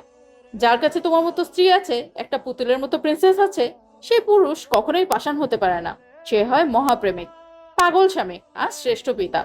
আমিও তেমনি একাধারে মহাপ্রেমিক, পাগল স্বামী আর শ্রেষ্ঠ পিতা হওয়ার চেষ্টায় আছি। সেই সার্টিফিকেট একমাত্র তুমিই দিতে পারবে। আপনি অলরেডি সেই উপাধিগুলো অর্জন করেছেন। 100-100 নম্বর পেয়েছেন আপনি। কিন্তু আমি এই 15 দিন আপনাকে ছাড়া কিভাবে থাকবো? আর আপনি বা কি করে আপনার প্রিন্সেসকে না দেখে থাকতে পারবেন? আমার কষ্ট হলেও মেনে নিতে হবে। তুমি ঢাকা আসার পর থেকে নিয়মিত অফিস করা হয় না। বিভিন্ন অজুহাত দেখে বারবার ঢাকা আসতে হয়েছে। এবার আর তা করতে পারবো না। তুমি কষ্ট করে কয়টা দিন থাকো, আমি 15 দিন পর এসে তোমাদের নিয়ে যাব। আমি 15 দিন পর চলে গেলে মা বাবা যে কষ্ট পাবে। তারা কেবলমাত্র নাতনিকে পেয়ে উচ্ছ্বাসিত হয়ে আছেন। তাদের এই উচ্ছ্বাস আমি বাধা দিই কিভাবে বলেন তো? আমি 1 মাসের আগে এখান থেকে যেতে পারবো না। কান্তা মুখ ভার করে বলে, তবে একটা মাস আমাকে ছাড়াই একটু কষ্ট করে থাকো। আমি চেষ্টা করব ছুটি নিতে। তোমাদের ছেড়ে থাকতে আমারও কষ্ট হবে। আরমান কান্তার পুরো মুখে আর ঠোঁটে ঠোঁট ছোঁয়ায়। জাবেদ ঘরে বসে স্কুলের কাজ করছে। তার পাশে আরো বই নিয়ে বসে আছে। শিখা ঘর গোছাচ্ছে। আলমারিতে কাপড় চোপড় রাখতে যেয়ে একটা প্যাকেট পায় শিখা। কৌতূহলবশত সেটা খুলে দেখে সে। প্যাকেট খুলতেই 2টা গহনার বাক্স পায়। অবাক হয়ে বাক্স দুটো খুলতেই শিখা দেখলো একটাতে সোনার চেন, সাথে কারুকার্য খচিত লকেট, আর একজোড়া সোনার দুল। আরেক বাক্সে ছোট একজোড়া সোনার চুড়ি। শিখা ভাবছে, ও নিজে তো এগুলো কিনেনি, তাহলে এগুলো অবশ্যই জাবেদ কিনেছে। কিন্তু কার জন্য এগুলো কিনেছে, আর ওকেই বা জানায়নি কেন? এগুলো কার জন্য কিনেছো, আমাকে দেখাওনি কেন? চুরি চোরা হাতে নিয়ে জিজ্ঞাসা করে শিখা। দেখানোর প্রয়োজন মনে করিনি, তাই দেখায়নি। সবকিছু যে তোমাকে দেখিয়েই করতে হবে, এটা কি কোথাও লেখা আছে? তুমি আমাকে জিজ্ঞাসা না করে কেন সেগুলোতে হাত দিয়েছো? সেগুলো যেমন ছিল তেমন ভাবে রেখে দাও। বিরক্তি নিয়ে জবাব দিয়ে যাবে। তুমি সংসারের ক্ষতি করে কার না কার জন্য এসব কিনেছো? আমি জিজ্ঞাসা করলেই দোষ? কার জন্য কিনেছো এসব? আমার সংসার ধ্বংস করতে লুকিয়ে লুকিয়ে কাকে এসব দিবে? এই সংসার শুধু তোমার নয়, আমারও। তোমার থেকে এই সংসারের উপর মায়া আমার কম নেই। তুমি যখন নিজের বোনকে সোনার দুল, রিং, চেইন গড়িয়ে দিয়েছো, বড় বোনের মেয়েকে চেন দিয়েছো, মামাতো বোনের মেয়েকে চেন দিয়েছো, মামাতো ভাইয়ের ছেলেকে ব্রেসলেট দিয়েছো, তোমার ভাইকে চেন দিয়েছো, তখন সংসারের চিন্তা কোথায় ছিল? তখন আমি কি একবারও তোমাকে কোনো প্রশ্ন করেছি? আজ আমি যখন এই সামান্য জিনিসগুলো এনেছি, তখন তোমার এত প্রশ্ন কেন? এগুলো যেখানে ছিল সেখানেই চুপচাপ রেখে দাও। জাবেদের খোঁটা শুনে মিয়ে যায় শেখা, কিন্তু ও দম্বার পাত্রী নয়। পূর্ণদমে আবারও কথা বলে, আমি আমার কাছের মানুষদের দিয়েছি, এতে কোনো ক্ষতি নেই, কিন্তু তুমি এসব কার জন্য কিনেছো? তোমার কাছের কে এমন আছে? সন্দেহের সাথে জিজ্ঞাসা করে, কেন? আমাকে কি তোমার বেওয়ারিশ মনে হয়? আমার কি কোনো আত্মীয় আপনজন থাকতে পারে না? তুমি আমার সংসারে আসার আগ পর্যন্ত আমার সবকিছুই ছিল, কিন্তু তুমি এসে সবাইকে দূরে সরে যেতে বাধ্য করেছো। আমার আত্মীয় স্বজনের অকারণে অপমান অসম্মান করে নিজের বাপের বাড়ির সবাইকে নিয়ে মেতে থেকেছো, অথচ আমার আত্মীয় স্বজনদের পাশে দাঁড়ানোর যোগ্যতা তোমার বাপের বাড়ির কারণেই। তুমি আমাকে কি মনে করেছো? আমি তোমার কেনা পুতুল, যখন যা ইচ্ছে তাই বলবে? তোমার সব আত্মীয় স্বজনরা লাট সাহেব, আর আমার বাপের বাড়ির সবাই ফকির। তুমি কার জন্য এসব কিনেছো? এক কথায় জবাব দাও। শিখা এবার অগ্নিমূর্তি ধারণ করেছে। আরাফ মায়ের এরূপ উচ্চবাচ্য দেখে মনে মনে বিরক্ত হয়, কিন্তু কিছু বলার সাহস পায় না। আমার ভাগ্নির জন্য এগুলো কিনেছি, উত্তর দিয়ে নিজের মতো কাজ করতে থাকে জাবেদ। ভাগ্নি? তোমার ভাগ্নি আবার কে? কোথা থেকে আবার তোমার ভাগ্নি গোচালো? ভালোভাবে কথা বলো। আমার ভাগ্নি কে হতে পারে, কোথা থেকে আসতে পারে, এটা বুঝতে হলে নিশ্চয়ই তোমাকে পিএইচডি ডিগ্রিধারী হতে হবে না? জাবেদের চোখ মুখ রাগে লাল হয়ে গেছে। তার মুখের দিকে তাকে শিখা একটু ভয় পায়। বেশ কিছুক্ষণ ভাবনার পরেও ও খটকা যায় না। তবে কি তোমার বোনের মেয়ে হয়েছে? হুম। কবে? তোমাকে খবর দিয়েছে, নাকি বেহায়ার মতো তুমি যে ফোন করেছো? বোনের খবর নিতে গেলে যদি বেহায়া হতে হয়, তবে আমি 1000 বার বেহায়া হতে রাজি। এতে তোমার কোনো সমস্যা আছে? তোমার বোনের মেয়ে হচ্ছে ভালো কথা, কিন্তু এই অভাবের মধ্যে এতগুলো জিনিস কেন কিনলে? তোমার বোনের স্বামী নাকি ইএসপি হয়েছে, সে কি দিয়েছে তোমার ছেলেকে যে আজ তার মেয়ের জন্য তুমি এত কিছু কিনেছো? বিয়ের পর আমার বোনকে কয়দিন নায়র এনেছো? আরমানকে কয়দিন জামাই আদর করেছো যে ছেলের জন্য আশা করছো? কিছু পেতে কিছু দিতে হয়, এই কথাটা বোধহয় তোমার জানা নেই। তুমি তাদেরকে কিছু না দিয়েই ছেলের জন্য পেতে যাচ্ছ। তা তোমার বাপের বাড়িতে যে এত কিছু দিয়েছো, তারা আমাকে কি দিয়েছে? ওই বছরে একটা ঈদে পাঞ্জাবি ছাড়া কিছুই তো দেয় না। আর আমার ছেলের হাতে 500 টাকা ধরিয়ে দিয়ে দায়িত্ব সারে। তবুও তুমি তাদের পেছনে হাজার হাজার টাকা খরচ করো কেন? তখন সংসারের অভাবের কথা চিন্তা হয় না? এবার শিখার মুখ পুরোপুরি বন্ধ হয়ে যায়। ও ভেতরে ভেতরে রাগে গজরাতে থাকে। জাবেদ কান্তার মেয়েকে এত কিছু দিবে, সেটা ও মানতেই পারছে না। আরমান গতকালই চিটাগাং চলে গেছে। কান্তা মেয়েকে নিয়ে অলস সময় পার করছে। মেয়েকে খাওয়া ছাড়া কোনো কাজই করতে হচ্ছে না ওকে। আকলিমা খানম দুজন কাতের মেয়ে রেখেছে কান্তা আর ওর মেয়ের কাজ করার জন্য। বসে থেকে ওর হাতে পায়ে খিল ধরে গেছে। আরমান আধা ঘন্টা পর পর ফোন করে ওদের খবর নিচ্ছে। সুযোগ পেলেই ভিডিও কলে মেয়েকে দেখে নিচ্ছে। এ নিয়ে বাসার সবাই হাসাহাসি করছে। শ্রীজা তো পদে পদে কান্তাকে খোঁচাতে ছাড়ছে না। দুপুরের খাবার খেয়ে সবাই ড্রয়িং রুমে বসে আছে। শ্রীজা প্রিন্সেসকে কোলে নিয়ে ওর মায়ের সাথে গল্প করছে। খালা কান্তার চুলে তেল দিয়ে দিচ্ছে। কান্তার চুল এখন অনেক বড় হয়েছে, কোমর ছেয়েছে ওর ঘন কালো চুলগুলো। খালা সুন্দরভাবে ওর চুলে বিলি কাটছে, এতে একটু তন্দ্রা ভাব আসে কান্তার। গল্প গুজব হাসি ঠাট্টার মধ্যেই কলিং বেল বেজে ওঠে। একজন মেয়েড উঠে দরজাটা খুলে দেয়, কিন্তু সে আগন্তুককে চিনতে না পারায় আকলিমা খানমের শরণাপন্ন হয়। আকলিমা খানমও যেতে পারছে না, তাকে কেবলমাত্র হুইলচেয়ার থেকে সোফায় বসিয়ে দেওয়া হয়েছে। বাধ্য হয়ে সিজেকে উঠতে হয়। ও প্রিন্সেসকে কোলে নিয়েই দরজার কাছে যায়। দরজার বাইরে দাঁড়িয়ে থাকা ব্যক্তিটিকে দেখে প্রথমে চিনতে না পারলেও কয়েক মুহূর্ত পর বুঝতে পারে এরা কারা। সে হেসে তাদের ভিতরে আসতে বলে। আগন্তুককে নিয়ে ভেতরে আসতেই কান্তার চোখ যায় সেদিকে। ও অবাক হয়ে উঠে দাঁড়ায়। 2 বছর পর ও ভাই আর ভাতিজাকে দেখছে। জাবেদ হাসি মুখে দাঁড়িয়ে আছে, ওর চোখ সিজার কোলে থাকা পুতুলের দিকে। একটু পর দারুণ চাচা মালিকের সাথে নিয়ে ভেতরে আসে। তাদের হাতে অনেক জিনিসপত্র। কান্তা এতদিন পর ভাইকে দেখে আবেগে কেঁদে ফেলে। দ্রুত পায়ে তাদের দিকে এগিয়ে যায়, জড়িয়ে ধরে আরাবকে। 2 বছরের ব্যবধানে ছেলেটা কত বড় হয়েছে। কে বলবে এই ছেলেটা একদিন ফুপির ন্যাওটা ছিল? ফুপুর ওড়নাটার কোনা ধরে এটা সেটা বায়না করতো। আরাফকে বুকে জড়িয়ে নিয়ে হু হু করে কেঁদে ফেলে কান্তা। জাবেদেরও চোখে পানি। এদিকে সৃজা জিনিসপত্র সম্পর্কে দারোয়ান চাচাকে জিজ্ঞেস করতেই সে জানায় এসব জাবেদ এনেছে। আকলিমা খানমের সাথে জাবেদকে পরিচয় করায় কান্তা। আকলিমা খানম হেসে তাকে বাড়িতে স্বাগত জানায়। কুড়িয়ে পাওয়া পর্ব 39। আরমান বেশ কয়েকবার কান্তাকে ফোন দিয়ে পায় না। কান্তাকে না পেয়ে ওর কপালে চিন্তার রেখা স্পষ্ট হয়। দুরু দুরু বুকে ফোন করে সৃজাকে। সৃজা তখন ড্রয়িং রুমে আরাফের সাথে খুনসুটিতে ব্যস্ত ছিল। জাভেদ শহীদ আহমেদের সাথে গল্প করছিল। কান্তা কেবলই একে ঘুম পাড়িয়ে এসলো। সৃজা ফোন হাতে নিয়ে দেখলো আরমানের নাম্বার। ও কথা না বলে ফোন এগিয়ে দেয় কান্তার দিকে। কান্তা আরমানের নাম্বার দেখে করিডোরের দিকে যায়। আসসালামু আলাইকুম, কেমন আছেন আপনি? ওয়ালাইকুম আসসালাম, আলহামদুলিল্লাহ আমি ভালো আছি। তুমি কোথায় আর তোমার ফোন কোথায়? কতবার ফোন দিয়েছি জানো? আমি ভয় পেয়ে গেছি। আমাকে হার্ট অ্যাটাক করানোর ধান্দায় আছো? বেয়াদব মেয়ে, একটা বার ফোন করলে ঠিক সময় পাওয়া যায় না। আরমানের বকা শুনে কান্তার কষ্ট হয় না, বরং ওর ভীষণ হাসি পাচ্ছে। লোকটা কত চিন্তা করে ওর জন্য। আপনার মেয়েকে ঘুম পাড়াচ্ছিলাম, তাই ফোন সাইলেন্ট করে রেখেছি। পরে আর ভায়োলেন্ট করতে মনে নেই। এরপর ড্রয়িং রুমে এসে বসেছি। সবসময় খালি পুলিশি মেজাজ দেখানোর তালে থাকেন, যত সব ভণ্ড পাবলিক। এই, তুমি কি বললে? ভায়োলেন্ট মানে জানো? ফোন সাইলেন্ট মোডে থেকে নর্মাল মোডে আনতে হয়, আর তুমি ভায়োলেন্ট মোডে আনবে মানে? আর আমি ভণ্ড পাবলিক? অশিক্ষিত মেয়ে, ওয়ার্ড মিনিং যায় না, আবার আমাকে ভণ্ড বলে। এই মুহূর্তে আমি তোমার সামনে থাকলে কানের নিচে তবলা বাজাতাম।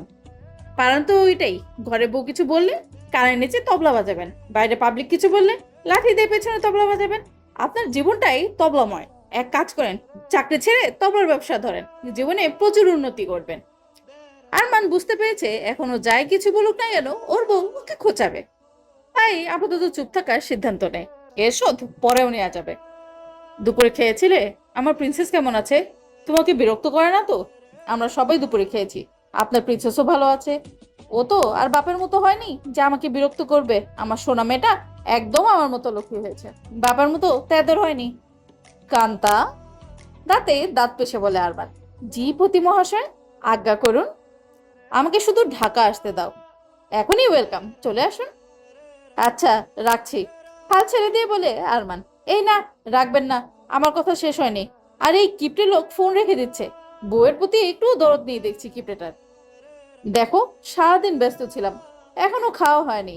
বাসায় এসেই আগে তোমাকে ফোন দিয়েছি, কিন্তু তুমি ভালোভাবে একটা কথাও বলছো না। আমি রেগে গেলে তোমাকে কি করতে পারি জানো? আপনি আপাতত আমাকে কিছুই করতে পারবেন না, ইচ্ছে থাকলেও উপায় নেই। এখন গোসল করে খেয়ে নিন, এরপর ভিডিও কল দিয়েন। ততক্ষণে আপনার প্রিন্সেস উঠে যাবে ঘুম থেকে। আরো 10 মিনিট পর গোসল দিব, আগে বউয়ের সাথে কথা বলে নেই। বউটাকে কতদিন দেখি না, বউ বিনা বুকের ভিতর শূন্য শূন্য লাগছে। ঢাকা থেকে গেছেন 4 দিন আগে, তাতেই কতদিন হয়ে গেছে। তুমি এসব বুঝবে না, ঝগড়ুটেরা কখনো ভালোবাসা বোঝে না। আমার সীমাহীন ভালোবাসা বোঝার ক্ষমতা তোমার মতো ঝগড়ুটে মেয়ের নেই। আমার কাছে এক একটা দিন তোমাকে ছেড়ে থাকার মানে যুগ যুগান্তর তোমাকে কাছে না পাওয়ার শামিল। তোমার ঠোঁটের হাসি একদিন না দেখলে নিজেকে কেমন পাগল পাগল লাগে। তোমার তনুর সুবাস না পেলে তো অপূর্ণতায় আমার তনু মন ছেয়ে যায়। কিন্তু তুমি বোকা রমণী, আমার চাওয়া আজ পর্যন্ত বুঝতে পারলে না। ও হে চালাক পুরুষ, এবার উঠুন, গোছল সেরে কিছু খেয়ে নিন, এরপর যত খুশি প্রেম আলাপ করবেন। আমার রোমাঞ্চে পানি ঢালতে তুমি সদা তৎপর দেখছে। আজকাল বড্ড বেশি বাড়ছো। তোমার পায়ে শিকল পরানোর সময় এসে গেছে, আমার নামে প্রেমের শিকল। তখন উঠতে বসতে আমার প্রেমের আলাপের সুরে সুর মেলাবে। আজ আমি যেমন ছটফট করছি, সেদিন তুমি ছটফট করবে। প্রেম পিপাসায় তোমার বুকটা খা খা করবে। এই আরমানের ভালোবাসা ছাড়া কোনো সরোবরের পানি এই পিপাসা মেটাবে না। যেদিন আপনার বউ হয়ে এসেছি, সেদিন থেকেই আপনার ভালোবাসার পিপাসায় পিপাসিত। যতই ভালোবাসুন না কেন, এই পিপাসা মিটবার না। পিপাসা না মিটে বরং বেড়ে যায়। আমার জীবনে আপনাকে পেয়ে আমি গৌরবে গর্বিত। ভালোবাসি জান, পাখিয়া, অনেক ভালোবাসি তোমাকে। এবার আমার প্রিন্সেসের কাছে যাও, আমার মেয়েটাকে অনেকক্ষণ যাবত একলা আছে। আপনিও উঠুন, এভাবে অনিয়ম করবেন না। রাখছে। আরেকটা কথা। বলো। ভাইয়া এসেছে আপনার প্রিন্সেসকে দেখতে। ভাইয়া? আমার একটু অবাক হয়। আমার বড় ভাইয়া আর আরাপ। আচ্ছা, অনেক ভালো হয়েছে তারা এসেছে। তাদের আপ্যায়নের জন্য কোনো ত্রুটি না হয়, আর তারা যেন কয়েকটা দিন ঢাকায় থেকে যায়। সৃজার সাথে আরাফকে ঘুরতে পাঠিয়ে দিও। তোমার কাছে টাকা আছে তো? সেখান থেকে ভাইয়া আর আরাফ আর ভাবির জন্য পোশাক কিনে দিও। শোনো, তোমার কাছে যে টাকা আছে থাক, আমি এক্ষুনি তোমার অ্যাকাউন্টে টাকা পাঠাচ্ছি, সেখান থেকে কিনে দিও। আপনি এত ব্যস্ত হচ্ছেন কেন? আচ্ছা, এসব নিয়ে পরে কথা হবে। আপনি আগে গোসল সেরে খেয়ে নিন প্লিজ, আমি রাখছি। ফোন কেটে দেয় কান্তা। কান্তা, আসবো? জাভেদ কান্তার রুমের দরজায় দাঁড়িয়ে আছে। এসো ভাইয়া। জাভেদ ভেতরে আসলে কান্তা ওকে বসার জন্য চেয়ার এগিয়ে দেয়। জাভেদ বিছানার পাশে চেয়ার টেনে নেয়। কায়া ঘুমাচ্ছে আর ওর পাশে আরাম বসে আছে। শ্রীজা ডিফানে থাকা কাপড় চোপড় গুলো গোছাচ্ছে। তবে জাভেদকে ভেতরে আসতে দেখে শ্রীজা বাইরে যাওয়ার জন্য পা বাড়ায়। শ্রীজাপু, তুমি আবার কোথায় যাচ্ছ? তোমরা কথা বলো, আমি পরে আসবো। আমাদের এমন কোনো গোপন কথা নেই যে তোমার বাইরে যেতে হবে। তুমি কোথাও যাবে না, যা করছিলে করতে থাকো। সৃজা, আমি আসার পর থেকে তোমার সাথে তেমন কথা হয়নি। তুমি এখন এখানে থাকলে এই সুযোগে গল্প করা যাবে। এসো, আমার কাছে এসে একটা চেয়ার নিয়ে বসো। জাভেদ হাসি মুখে বলল, ভাইয়া, গল্প করার জন্য আরো অনেক সময় আছে। অনেকদিন পর আপনার বোনকে কাছে পেয়েছেন, দুজনে মন খুলে গল্প করুন। আমরা বরং কালকে গল্প করব। সৃজা হাসি মুখে রুম থেকে বেরিয়ে যায়। জাভেদ ভাগ্নির মুখের দিকে মায়া ভরা দৃষ্টিতে তাকিয়ে থাকে। এরপর ওর মাথায় পরম মমতায় হাত বুলিয়ে দেয়। এগুলো আমার মাকে পরিয়ে দে, দেখি কেমন লাগে। জাভেদ তার হাতে থাকা প্যাকেট বাড়িয়ে দেয় কান্তার দিকে। এখানে কি আছে? কান্তা অবাক হয়ে জানতে চায়। খুলে দেখ। কান্তা প্যাকেট খুলে অবাক হয়ে গেছে। প্যাকেটে থাকা বক্সের মধ্যে সোনার চুড়ি, দুল আর সোনার চেইন। ভাইয়া, তুমি এত কিছু ওর জন্য এনেছো? কি করেছো এসব? এগুলো লাগবে না ভাইয়া, তুমি আমার মেয়ের জন্য দোয়া করো। কেন? আমার বুঝি ওকে কোনো কিছু দিতে ইচ্ছে করে না? আমাকে পর করে দিস না কান্তা। তোর সাথে যে অন্যায় করেছি জানি তার কোনো ক্ষমা নেই। তুই এগুলো নিলে নিজের কাছে আমার অপরাধটুকু একটু হালকা লাগবে। তুই ফিরিয়ে দিস না এসব। আমার ছোট মায়ের হক আছে তার মামার জিনিসের উপর। তোর কাছে হাত জোর করছি। জাভেদ কান্তার হাত ধরে কেঁদে ফেলে। ভাইয়া, এভাবে বলো না। ঠিক আছে, আমি এগুলো নিব, তবুও তুমি চোখের পানি মতো। আমি এখনই তোমার মাকে এগুলো পরিয়ে দিচ্ছি, তুমি দেখে বলো ওকে কেমন লাগে। কানটা কাঁপা কাঁপা হাতে প্রিন্সেসের গলায় চেন, হাতে চুড়ি জোড়া পরিয়ে দেয়। এরপর ফোনে কয়েকটা ছবি তুলে আরমানের কাছে পাঠিয়ে দেয়। আরমান ফোন হাতে নিয়ে দেখলো মেসেঞ্জারে কান্তার অনেকগুলো মেসেজ এসেছে। ও হাসি মুখে মেসেজ ওপেন করতেই হা হয়ে গেছে। ওর ঘুমন্ত প্রিন্সেসের ছবি, প্রিন্সেসের গলায় চেইন, সাথে কারুকার্য খচিত লকেট, হাতে বালা, কানের কাছে ঝুলিয়ে রাখা হয়েছে সুন্দর ঝুমকো জোড়া। এতে যেন পরীর মতো লাগছে ওর কন্যাটিকে। কান্তা মেসেজে লিখেছে পুতুলের মামা এনেছে। মেসেজের জবাবে আরমান লিখে মাশাল্লাহ। শহীদ আহমেদের জোড়াজড়িতে যাবে 3 দিন ঢাকায় থাকে। এই 3 দিনে সৃজা আরাফকে নিয়ে নানান জায়গায় ঘুরে বেড়ায়, কেনাকাটা করে। এই 3 দিনের আত্মীয়তায় কোনো কমতি রাখেনি আকলিমা খানম। তার আত্মীয়তায় জাভেদ মুগ্ধ হয়ে গেছে। সে মনে মনে ভীষণ খুশি হয় এই ভেবে যে তার বোন সুখে আছে। শহীদ আহমেদ সৃজাকে টাকা দিয়েছে জাভেদের পরিবারের সবার জন্য কেনাকাটা করতে। সৃজা নিজের পছন্দ মতো আরাফ আর জাভেদ আর শিখার জন্য পোশাক কিনেছে। 3 দিন পর জাভেদ বিদায় নেয় বোনের কাছ থেকে। যাবার সময় বোনের মাথায় হাত রেখে কেঁদে দেয় জাভেদ। শহীদ আহমেদকে তার পরিবার সহ গ্রামে যাওয়ার দাওয়াত দেয়। শহীদ আহমেদ জানান সুযোগ পেলেই তিনি সবাইকে নিয়ে জাভেদের গ্রামে যাবেন। জাভেদ যাওয়ার 2 দিন পর কান্তার ফুপু আসে কায়াকে দেখতে। তিনিও অনেক কিছু এনেছেন এই বাড়ির সবার জন্য। তিনি 2 দিন কান্তার সাথে কাটিয়ে মেয়ের বাসায় যান। কান্তার এই কয়েকটা দিন খুব ভালো কাটে। ভাই ফুপু আসায় ওর মনটা বেশ ফুরফুরে হয়ে গেছে। 15 দিন পর আরমান ঢাকায় এসেছে। এই কয়েকদিনে মেয়েটা একটু বড় হয়েছে, হাত পা নেড়ে খেলতে শিখেছে। শব্দ শুনে এদিক ওদিক তাকাচ্ছে। আরমান মেয়েকে এত সব কিছু করতে দেখে বাঁধ ভাঙা খুশিতে কান্তাকে জড়িয়ে ধরে। কান্তা আরমানের খুশির পথে বাধা না হয়ে দেখতে থাকে একজন বাবার উপচে পড়া উচ্ছ্বাস। কুড়িয়ে পাওয়া ধন, পর্ব 40। আকলিমা খানম ফুপিয়ে কাঁদছে। পাশে নত মুখে বসে আছে শহীদ আহমেদ। চেষ্টা করছে তাকে সান্ত্বনা দেয়ার, কিন্তু তার মুখে একটা উপশব্দ আসছে না। কষ্ট তো তারও হয়, কিন্তু সেই পদক্ষেপ নেওয়া ছাড়া তার সামনে কোনো পথ খোলা ছিল না। আকলিমা, তুমি এভাবে কাঁদলে আমার নিজেকে অপরাধী মনে হয়। মনে হয় আমি একজন নিকৃষ্ট বাবা, যে তার সন্তানকে শিক্ষা দিতে পারেনি, সবও শেখাতে পারেনি, সর্বোপরি মানুষের মতো মানুষ গড়ে তুলতে পারেনি। মাঝে মধ্যে মনে হয় আমার বেঁচে থাকার কোনো অধিকার নেই। আমি ব্যর্থ, চরমভাবে ব্যর্থ। আমি কি করব বলতো? সন্তান হাজার খারাপ হলেও কোনো মা তাকে ঘৃণা করতে পারে না, দূরে ঠেলে দিতে পারে না। হয়তো রাগের কারণে সন্তানকে শোধরাবার জন্য সাময়িকভাবে কিছু কিছু পদক্ষেপ নিতে হয়, কিন্তু ভালোবাসা ঠিকই থাকে। দিন শেষে তো বাবা মা সন্তানের ভালোই চায়। আমার শুভ কেন এসব বুঝলো না? ওর কি একটাবারও আমাদের কথা মনে হয় না? ডুকরে ডুকরে কেঁদে ওঠে আকলিমা খানম। আমাদের ছেলে অনেক আগেই পর হয়ে গেছে আকলিমা। যে ছেলের কাছে পরিবারের সম্মান, বাবা মার ভালোবাসার থেকে বাইরের মানুষের প্রতি বেশি টান থাকে, সেই ছেলের কাছে ভালো কিছুই আশা করা বৃথা। ওর এখন আর আমাদের কোনো প্রয়োজন নেই। ও নিজের মতো নিজের দুনিয়া সাজিয়েছে।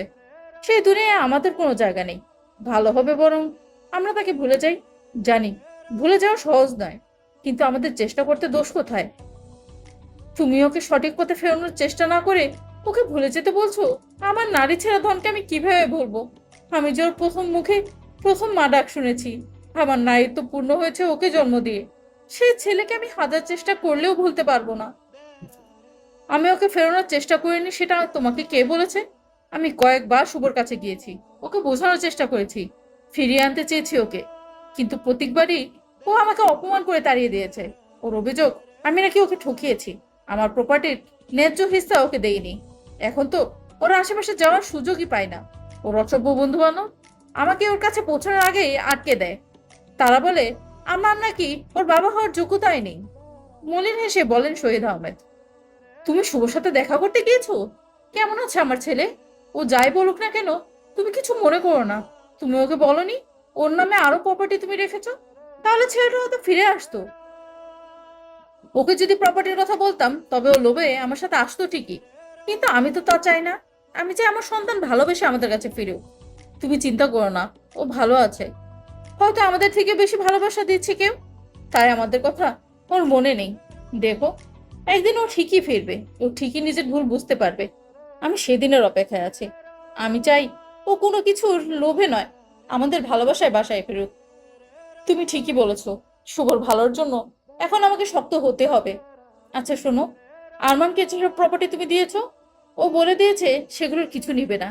ওকে আমি কয়েকবার বলেছি, তবুও সে রাজি হয়নি। তুমি এক কাজ করো, ওই প্রপার্টির কিছু অংশ তুমি আমাদের ছোট পুতুল সোনার নামে করে দাও, আর বাকিটা পরে যখন আরেকটা পুতুল আসবে ওদের ঘরে, সেটা তার নামে দিও। আর বৌমাকে আমার গাজীপুরের সমিলটা দিও। আর যত তাড়াতাড়ি পারো মেয়েটার বিয়ের ব্যবস্থা করো। এবার আরমান আসলে ওর সাথে যে বিয়ের দিনক্ষণ ঠিক করে আসো। মেয়েটাকে বিয়ে দিতে পারলে মরলেও জীবনের সব চাওয়া পূর্ণ হবে আমার। তুমি এভাবে বলছো কেন? আমাদের আরো অনেকদিন বাঁচতে হবে, আমাদের নাতি নাতনির জন্য, আরমানের জন্য, আমাদের শুভর জন্য, আমাদের সৃজার জন্য। তুমি ছাড়া ওদের যে আর কেউ নেই। এই যে তুমি সবার কথা বললে, সবাইকে প্রপার্টি বুঝিয়ে দিতে বললে, নিজের জন্য তো কিছুই চাইলে না। আমার নিজের জন্য কিছুই প্রয়োজন নেই। আমি জানি সবাই আমাকে দূরে ঠেলে দিলেও আরমান আমার শরীরে ফুলের টোকাও লাগতে দিবে না। তাই সম্পত্তির বিনিময়ে নিজের ভবিষ্যৎ কিনতে চাই না আমি। আরমান কোনো সম্পত্তি ছাড়াই আমাকে বুকে তুলে রাখবে। মাঝে মাঝে বড্ড অফসোস হয় জানো, বারবার মনে হয় কেন আমি আরমানের গর্ভধারিণী হলাম না। ওর মতো সন্তান জন্ম দিতে যে সে নারী পারে না। আর শহীদ আহমেদ তার স্ত্রীকে যতই দেখছে ততই অবাক হচ্ছেন। এই মানুষটা একদিন আরমানকে অপমান করলেই যেন খুশি হতো, কিন্তু আর সেই মানুষটাই আরমানের মা হতে না পারার জন্য আফসোস করছে। জাবেদ যেদিন থেকে গ্রামে এসেছে সেদিন থেকেই শিখা খোশ মেজাজে আছে। কান্তার শ্বশুরবাড়ি থেকে ওর জন্য 3টা শাড়ি পাঠিয়েছে। প্রতিটা শাড়ি দামি, তা দেখেই বোঝা যায়। আর শাড়িগুলো দেখতেও চমৎকার।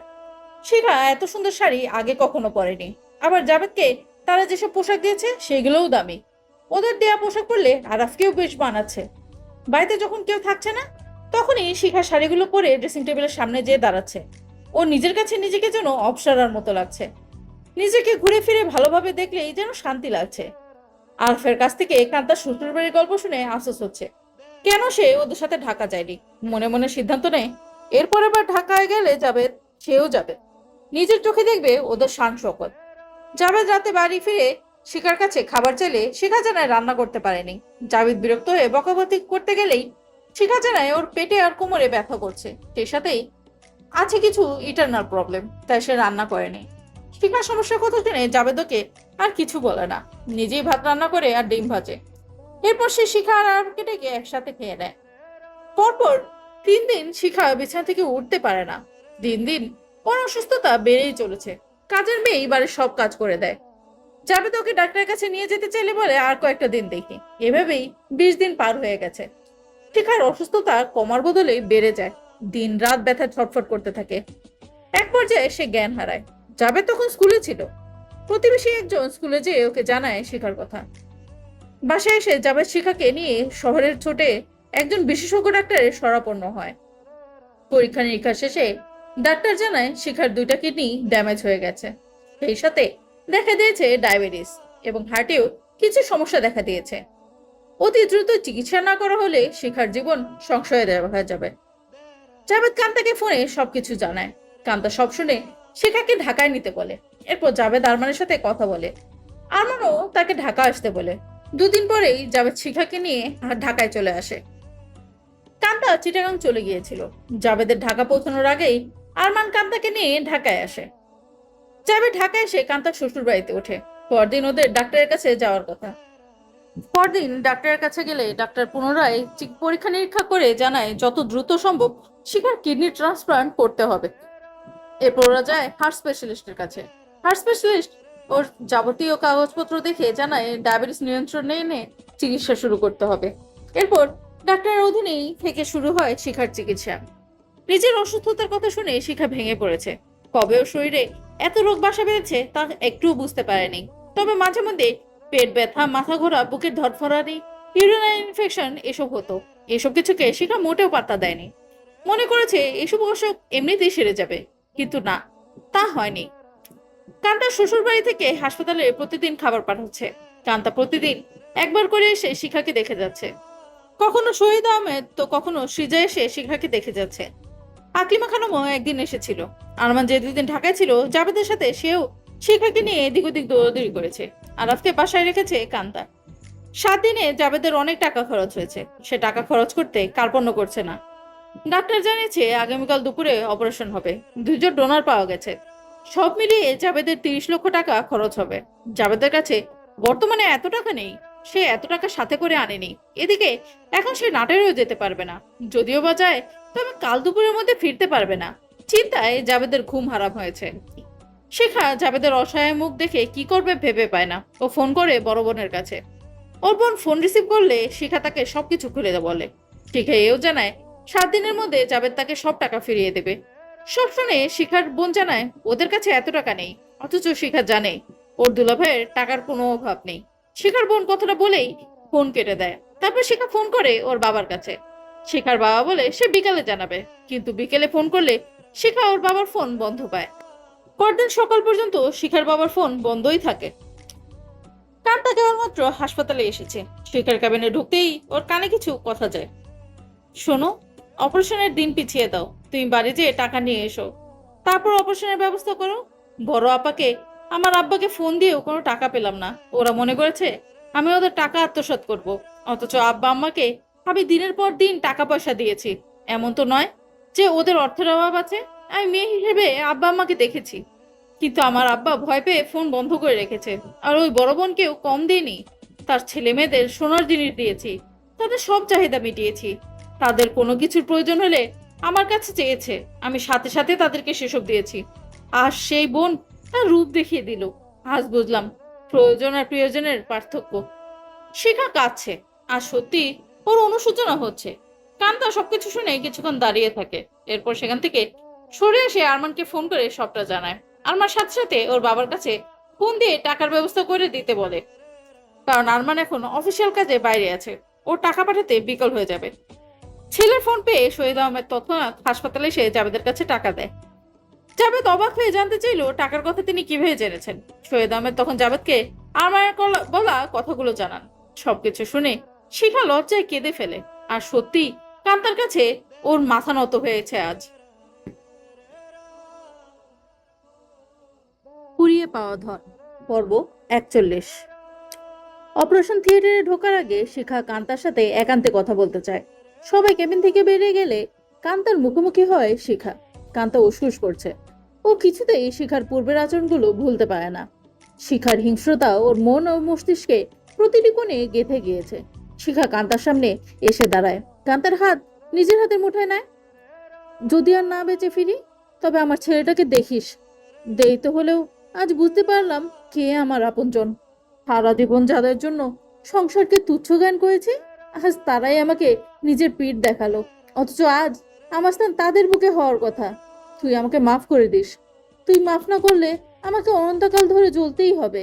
এতদিন তোকে তুচ্ছ-তাচ্ছিল্য করে এসেছি, অথচ আমার কঠিন সময় তুই পাশে এসে দাঁড়িয়েছিস। অতীতের কথা একবারও না তুলেই নিজের মানবিকতা দেখিয়ে দিলি। আমি তোর খারাপ চাইলে কি হবে? ওপরওয়ালা তোর সাথে আছেন, তাই আজ আমি তোর কাছে চিরদিনের জন্য ঋণী হয়ে গেলাম। আচ্ছা শোন, এই কয়দিন ঢাকা আছি, অথচ তোর মেয়েটাকে দেখতে পারলাম না। যদি ফিরে আসি তবে মেয়েটাকে একবার দেখাস। তোর ভাই দিনে কয়েকবার করে ওর কথা বলে জানিস। আরাফও তাই। যাই রে, দোয়া করিস যেন নিজেকে বদলানোর সুযোগ পাই। শিখা চোখের পানি মুছে কেবিন থেকে বেরিয়ে যায়। কান্তাকে কোনো কথা বলার সুযোগ দেয় না। কান্তা শিখার গমন পথের দিকে তাকিয়ে থাকে আর মনে মনে ভাবে, ভাগ্য যে কখন কাকে কোথায় এনে দাঁড় করায় তা সৃষ্টিকর্তা ছাড়া আর কেউই জানে না। এই ছোট্ট দুনিয়ায় নিজের কৃতকর্মের ফল ঘুরিয়ে ফিরে নিজের উপর পতিত হয়। যত সময়ে শিখার অপারেশন শেষ হয়, ডাক্তার জানায় ওকে 3 দিন অবজারভেশনে রাখবেন, তারপর যাবতীয় ব্যবস্থা নেওয়া হবে। 7 দিন পর ডাক্তার জানায় শিখার শারীরিক অবস্থা আগের থেকে ভালো, তবে তাকে আর কিছুদিন হাসপাতালে থাকতে হবে হার্টের চিকিৎসার জন্য। তাছাড়া ডায়াবেটিস থাকায় অপারেশনের ক্ষত শুকাতে সময় লাগবে এবং ইনফেকশন হওয়ার সম্ভাবনা আছে। তাই অপারেশনের পরও 20 দিন ওকে হাসপাতালে ডাক্তারের তত্ত্বাবধানে থাকতে হয়। কান্তা খাবার নিয়ে হাসপাতালে আসে। আজ ও সাথে করে মেয়েকে নিয়ে এসেছে। ওর মেয়ের বয়স 3 মাসের বেশি হচ্ছে। শিখা বেডে শুয়ে আছে, ওর পাশে আরাব বসে আছে। জাভেদ সিস্টারের সাথে কোনো একটা বিষয় নিয়ে কথা বলছে। কান্তাকে দেখে আরাব দৌড়ে আসে, কায়াকে কোলে নিতে হাত বাড়ায়। কান্তা হাসি মুখে আরাফের কোলে দেয় মেয়েকে। খাবারের পাত্র নিয়ে এগিয়ে যায় শিখার কাছে। আজ কেমন আছো ভাবি? ভালো আছি রে, তুই কেমন আছিস? মেয়েকেও নিয়ে এসেছিস? কই আমার কাছে একটু নিয়ে আয়, আমিও একটু ওকে দেখি। মায়ের কথা কানে যেতেই আরাফ কায়াকে নিয়ে ওর মায়ের কাছে আসে।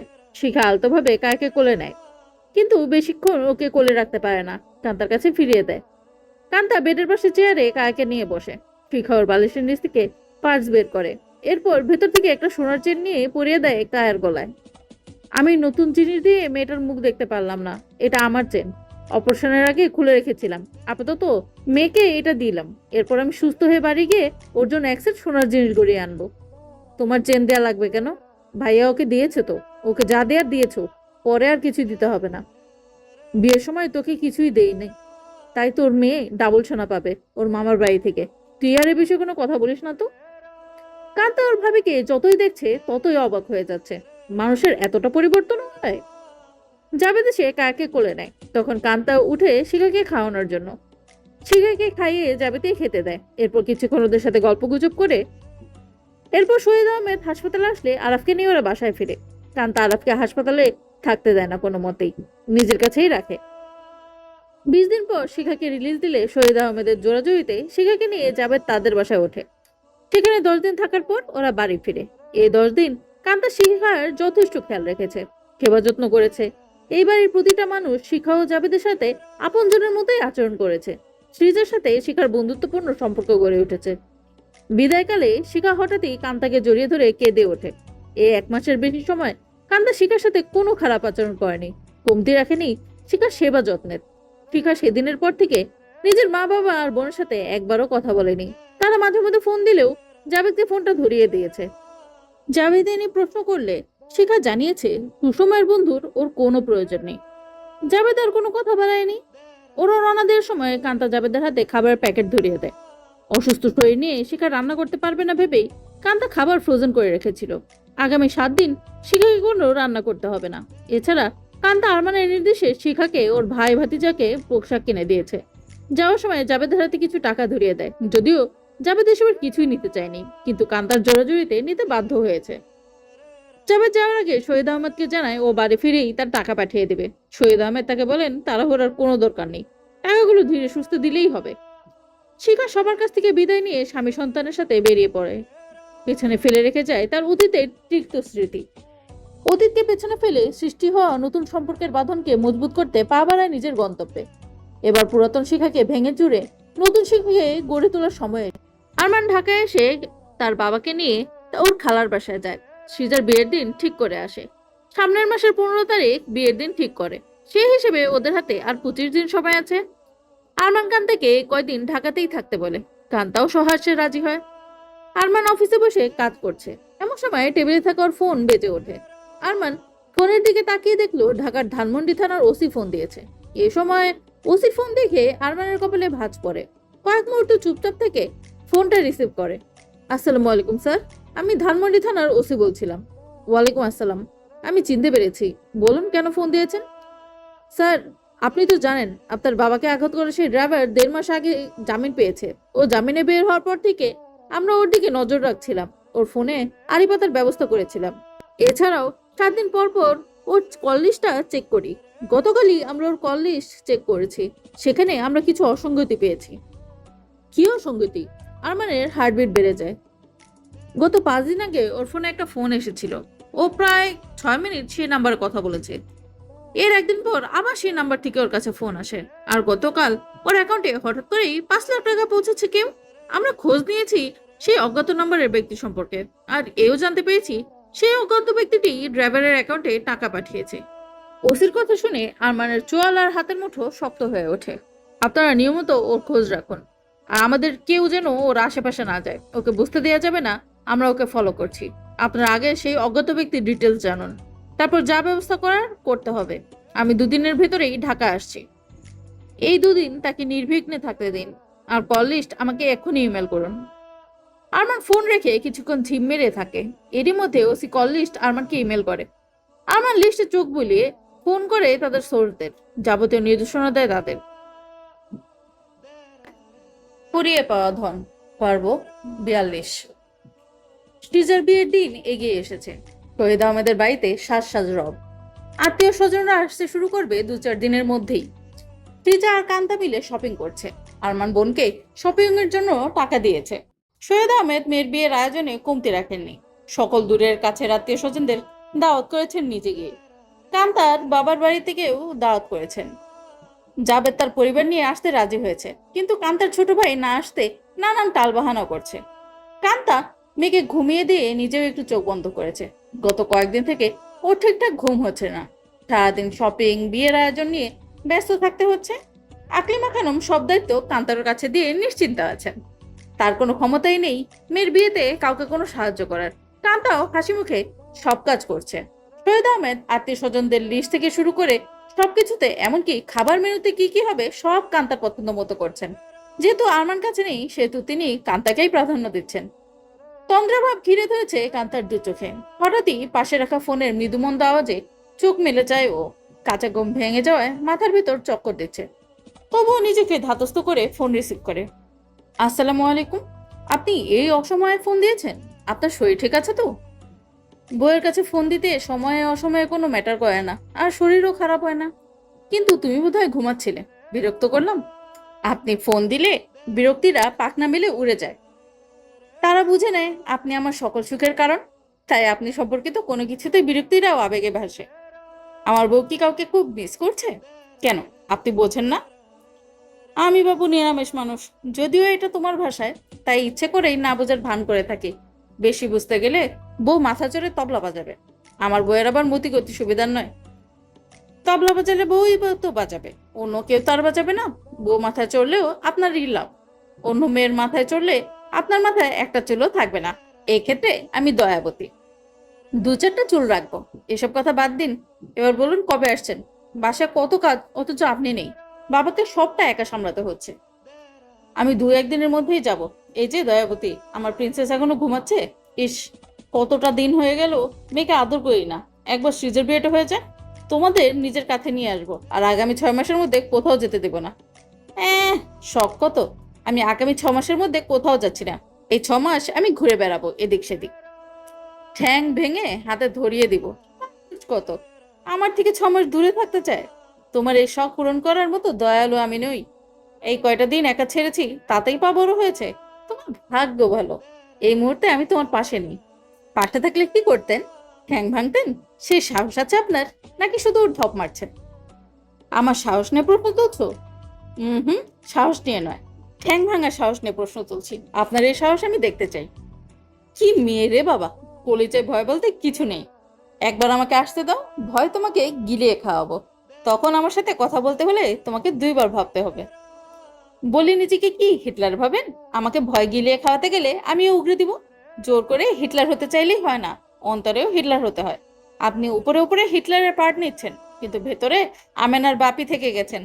অল্পতেই বুকে হাত দিয়ে আমেনার মা বলা ছাড়া কিছু পারেন না, বুঝলেন আমেনার বা? আরমান কান্তার কথা শুনে টাসকি খায়। এই মেয়ে বলে কি আমাকে আমেনার বাপ বানিয়ে দিল? পাজি মেয়ে! একে এইবার একটু ভয় না দেখালেই না, মনে মনে নিজেকে প্রস্তুত করে আরমান। শোনো, আমি হয়তো সৃজের বিয়েতে আসতে পারবো না, যা করার তোমরাই মিলেমিশে করো। আমি টাকা পাঠিয়ে দেবো, তোমার আর প্রিন্সেসের জন্য কেনাকাটা করো, আর বিয়ের পর তোমার যেখানে মন চায় সেখানেই ঘুরবে, আমি এদিকে সামলে নিব। এখানকার থানায় একজন নতুন এসআই জয়েন করেছে, মেয়েটা খুব সুন্দরী আর অ্যাট্রাকটিভও। একদিন থানায় গিয়েছিলাম, মেয়েটা যথেষ্ট আপ্যায়ন করেছিল, বাসায় একদিন খাবারও পাঠিয়েছিল। তার হাতের রান্না মন্দ নয়। আচ্ছা শোনো, আমার একটা ফোন আসছে, এখন আমি রাখছি, পরে সময় করে কথা বলবো। কান্তার প্রত্যুত্তরের প্রত্যাশা না করেই আরমান ফোন কেটে দেয়। মনে মনে হাসে পৈশাচিক হাসি। সে ভাবছে আমাকে জব্দ করা এত সহজ নয়, এবার তুমি আপাতত জব্দ হও। এদিকে কান্তা আরমানের কথা শুনে কত বিহ্বল হয়ে ফোনের স্ক্রিনে তাকিয়ে থাকে। সে ফোন কেটে দিয়েছে, নতুন এসআইয়ের কথা আমাকে বললো কেন? কান্তার মনে উথল পাতাল চিন্তার ঝড় শুরু হয়েছে। সন্ধ্যার পর থেকে কান্তা আরমানকে একের পর এক ফোন করেই যাচ্ছে, কিন্তু ওকে চিন্তার সাগরে ভাসিয়ে দিয়ে আরমান নীরব থাকে। কান্তা আরমানের এমন আচরণে স্তব্ধ হয়ে গেছে, ওর কোনো কাজেই মন বসছে না। 2 দিন আরমানের সাথে কান্তার কোনো প্রকার কথা হয়নি। কান্তা হাজারবার ফোন দিলেও আরমান রিসিভ করেনি, অথচ সে সৃজের সাথে ঠিকই কথা বলেছে। সৃজা একবার আরমানকে সেধেছে কান্তার সাথে কথা বলার জন্য, কিন্তু আরমান কাজের অজুহাত দেখে ফোন কেটে দিয়েছে। আরমানের এহেন আচরণ কান্তার মানতে কষ্ট হচ্ছে। যে মানুষটা ওর সাথে 1 ঘন্টা কথা না বললে ছটফট করে, আর সেই মানুষটাই ওর সাথে 2 দিন কথা বলেনি। কান্তার ইচ্ছা করছে আজই চিটাগাং ফিরে যেতে। ও একবার শহীদ আহমেদকে নিয়ে বিনে সে কথা বলেছেও, কিন্তু শহীদ আহমেদ এখন তার ছেলের বউকে কোথাও যেতে দিতে নারাজ। বাধ্য হয়ে কান্তাকে বুকের উপর পাথর চাপতে হয়। তবে ও সিদ্ধান্ত নিয়েছে, বিয়ের পরপরই ও চিটাগাং চলে যাবে। ড্রয়িং রুমে বসে শহীদ আহমেদের সাথে খাবারের মেনুতে শেষবারের মতো চোখ বুলাচ্ছে কান্তা। ওর পাশের সোফায় সৃজা কায়াকে কোলে নিয়ে বসে আছে। আকলিমা খানম বসে বসে তার স্বামীর কথা শুনছে। কলিং বেলের আওয়াজে ওদের কাজে বিঘ্ন ঘটে। সৃজা কায়াকে আকলিমা খানমের কাছে দিয়ে দরজা খুলতে যায়। দরজা খুলেই ওর চোখ ছানা বড়া হয়ে যায়। এ কি দেখছে সে? কয়েক মুহূর্ত থমকে থেকে দরজা থেকে সরে দাঁড়ায়। সৃজা সরে দাঁড়াতেই আরমান শুভর কলার ধরে হিড় হিড় করে টানতে টানতে ভেতরে নিয়ে আসে, ছুঁড়ে ফেলে শহীদ আহমেদের পায়ের ওপর। এই যে, আপনার ছেলেকে আপনার কাছে নিয়ে এসেছি, এর জন্যই আপনারা গুমড়ে মরছেন? কিন্তু সে আপনাকে মারতে চায়, আমি ওকে এনেছি, এবার যা সিদ্ধান্ত নেওয়ার আপনারা নেবেন। এইভাবে 2 ছেলেকে একসাথে দেখে শহীদ আহমেদ ও আকলিমা খানম দুজনেই স্তম্ভিত। সে যাও কম অবাক হয়নি। আর কান্তা, সে তো আরমানের দিক থেকে চোখই সরাচ্ছে না। এসব তুমি কি বলছো আরমান? কে কাকে মারতে চায়? শহীদ আহমেদ বিস্মিত। আপনাকে মারতে চায় আপনার ছেলে। আপনার যে অ্যাক্সিডেন্ট হয়েছিল তার জন্য দায়ী শুভ। সে ওই ড্রাইভারকে টাকা দিয়েছিল আপনাকে মারতে। তুমি সত্যি বলছো আরমান? আমাকে সত্যিটা বলো, আমি সবটা শুনতে চাই। আকলিমা খানম বিশ্বাস করতে পারছে না। শহীদ আহমেদ তার ছেলেদের দিকে তাকিয়ে আছেন। এতদিন পরে এসব কি শুনছেন তিনি? এটাই সত্যি, শুভ আপনাকে মারতে ওই ড্রাইভারকে ঠিক করেছিল। এতদিন আমরা বিষয়টা নিয়ে অন্ধকারে ছিলাম। কিছুদিন আগে ওই ড্রাইভার জামিনে মুক্তি পেলে আমরা জানতে পারি এসবের পিছনে শুভ ছিল। কিভাবে জানতে পেরেছো? আকলিমা খানম অবিশ্বাসের গলায় বলে, আমরা সেই ড্রাইভারের দিকে নজর রাখছিলাম। আমার বাবাকে কেউ এসে হুটহাট গাড়ি চাপা দিবে এটা আমি মানতে পারছিলাম না। আমার নির্দেশেই ড্রাইভারের পেছনে লোক লাগানো হয়, তার ফোনে ট্র্যাক করা হয়। কয়েকদিন আগে হঠাৎই সে ড্রাইভারের কিছু অ্যাক্টিভিটি লক্ষ্য করা হয় যা একটু সন্দেহ জাগায়। এরপর তার অ্যাকাউন্টে কাকতালীয়ভাবে কেউ একজন 5 লক্ষ টাকা পাঠায়। আমরা সেই নম্বর ট্রেস করে সেই অজ্ঞাত ব্যক্তির খোঁজ পাই। এরপর সেই ব্যক্তিকে আটক করে জানতে পারি সে শুভর কাছ থেকে ড্রাইভারের নাম্বার পেয়েছে। এরপর ড্রাইভারকে আবার আটক করা হয়। তাকে রিমান্ডে নিলে জানতে পারি শুভ তাকে টাকা দিয়েছিল তার বাবাকে মারতে। সেসবের রেকর্ড আমার কাছে আছে। এবার আপনারা সত্য মিথ্যা ওকে জিজ্ঞাসা করুন। শুভ, আরমান এতক্ষণ যা যা বলেছে সে সম্পর্কে তোমার কিছু বলার আছে? আমি সত্যিটা শুনতে চাচ্ছি। কাঁপা কাঁপা গলায় শহীদ আহমেদ জিজ্ঞাসা করেন। শুভ নিশ্চুপ। শুভ, তোর বাবার কথার উত্তর দে। তুই নিচে নেমেছিস মানছি, কিন্তু তাই বলে এতটাও নিচে নামিস নি আশা করছি। সন্তান হিসেবে বাবা মার সম্মান নিয়ে খেলেছিস, কিন্তু মানুষকে দিয়ে বাবাকে খুন করাতে চাইবি? এটা মানতে কষ্ট হচ্ছে। সত্যিটা বল শুভ। আকলিমা খানম দ্বিধার দোলাচলে দুলছে। শুভ তারপরও নিশ্চুপ। তুমি কি এখানে সঙ্গের মতো দাঁড়িয়ে থাকতে এসেছো? যদি অপরাধ না করে থাকো তবে কিসের এত লুকোচুরি? তাহলে কি আরমানের কথাই সত্যি বলে ধরে নেব? কিসের এত আরমান আরমান করছো? আরমান এখন সব কিছু, আর আমি ত্যায্য? সবকিছু ওকে দিয়ে খাওয়াবে, আর আমি মাত্র 30 লক্ষ টাকা দিয়ে শান্ত থাকবো? এতটা পাগল আমাকে মনে করেছিলে? তোমার মতো বাপকে পিষে মারা উচিত। বেইমান তুমি। আমার সাথে বেইমানি করে ওই আরমানকে সব দিয়েছো। আমিও তাই তোমাকে সরিয়ে দিতে চেয়েছিলাম। আমাকে ত্যায্য করলে তোমার যদি অন্যায় না হয়, তবে সেই তোমাকে মারতে চেয়ে আমি কোনো ভুল করিনি। আর এই যে তোমার বড় আদরের ছেলে, সে আমার কাছে গেছে আমাকে জ্ঞান দিতে। আমি সব ছেড়ে তোমার কাছে চলে আসলে উচ্ছৃঙ্খল জীবনযাপন বাদ দিলে আমাকে নাকি ওর ভাগের সম্পত্তিও দিবে। আমাকে জেলে ঢোকাবে না, সৎভাবে বাঁচার সুযোগ করে দেবে।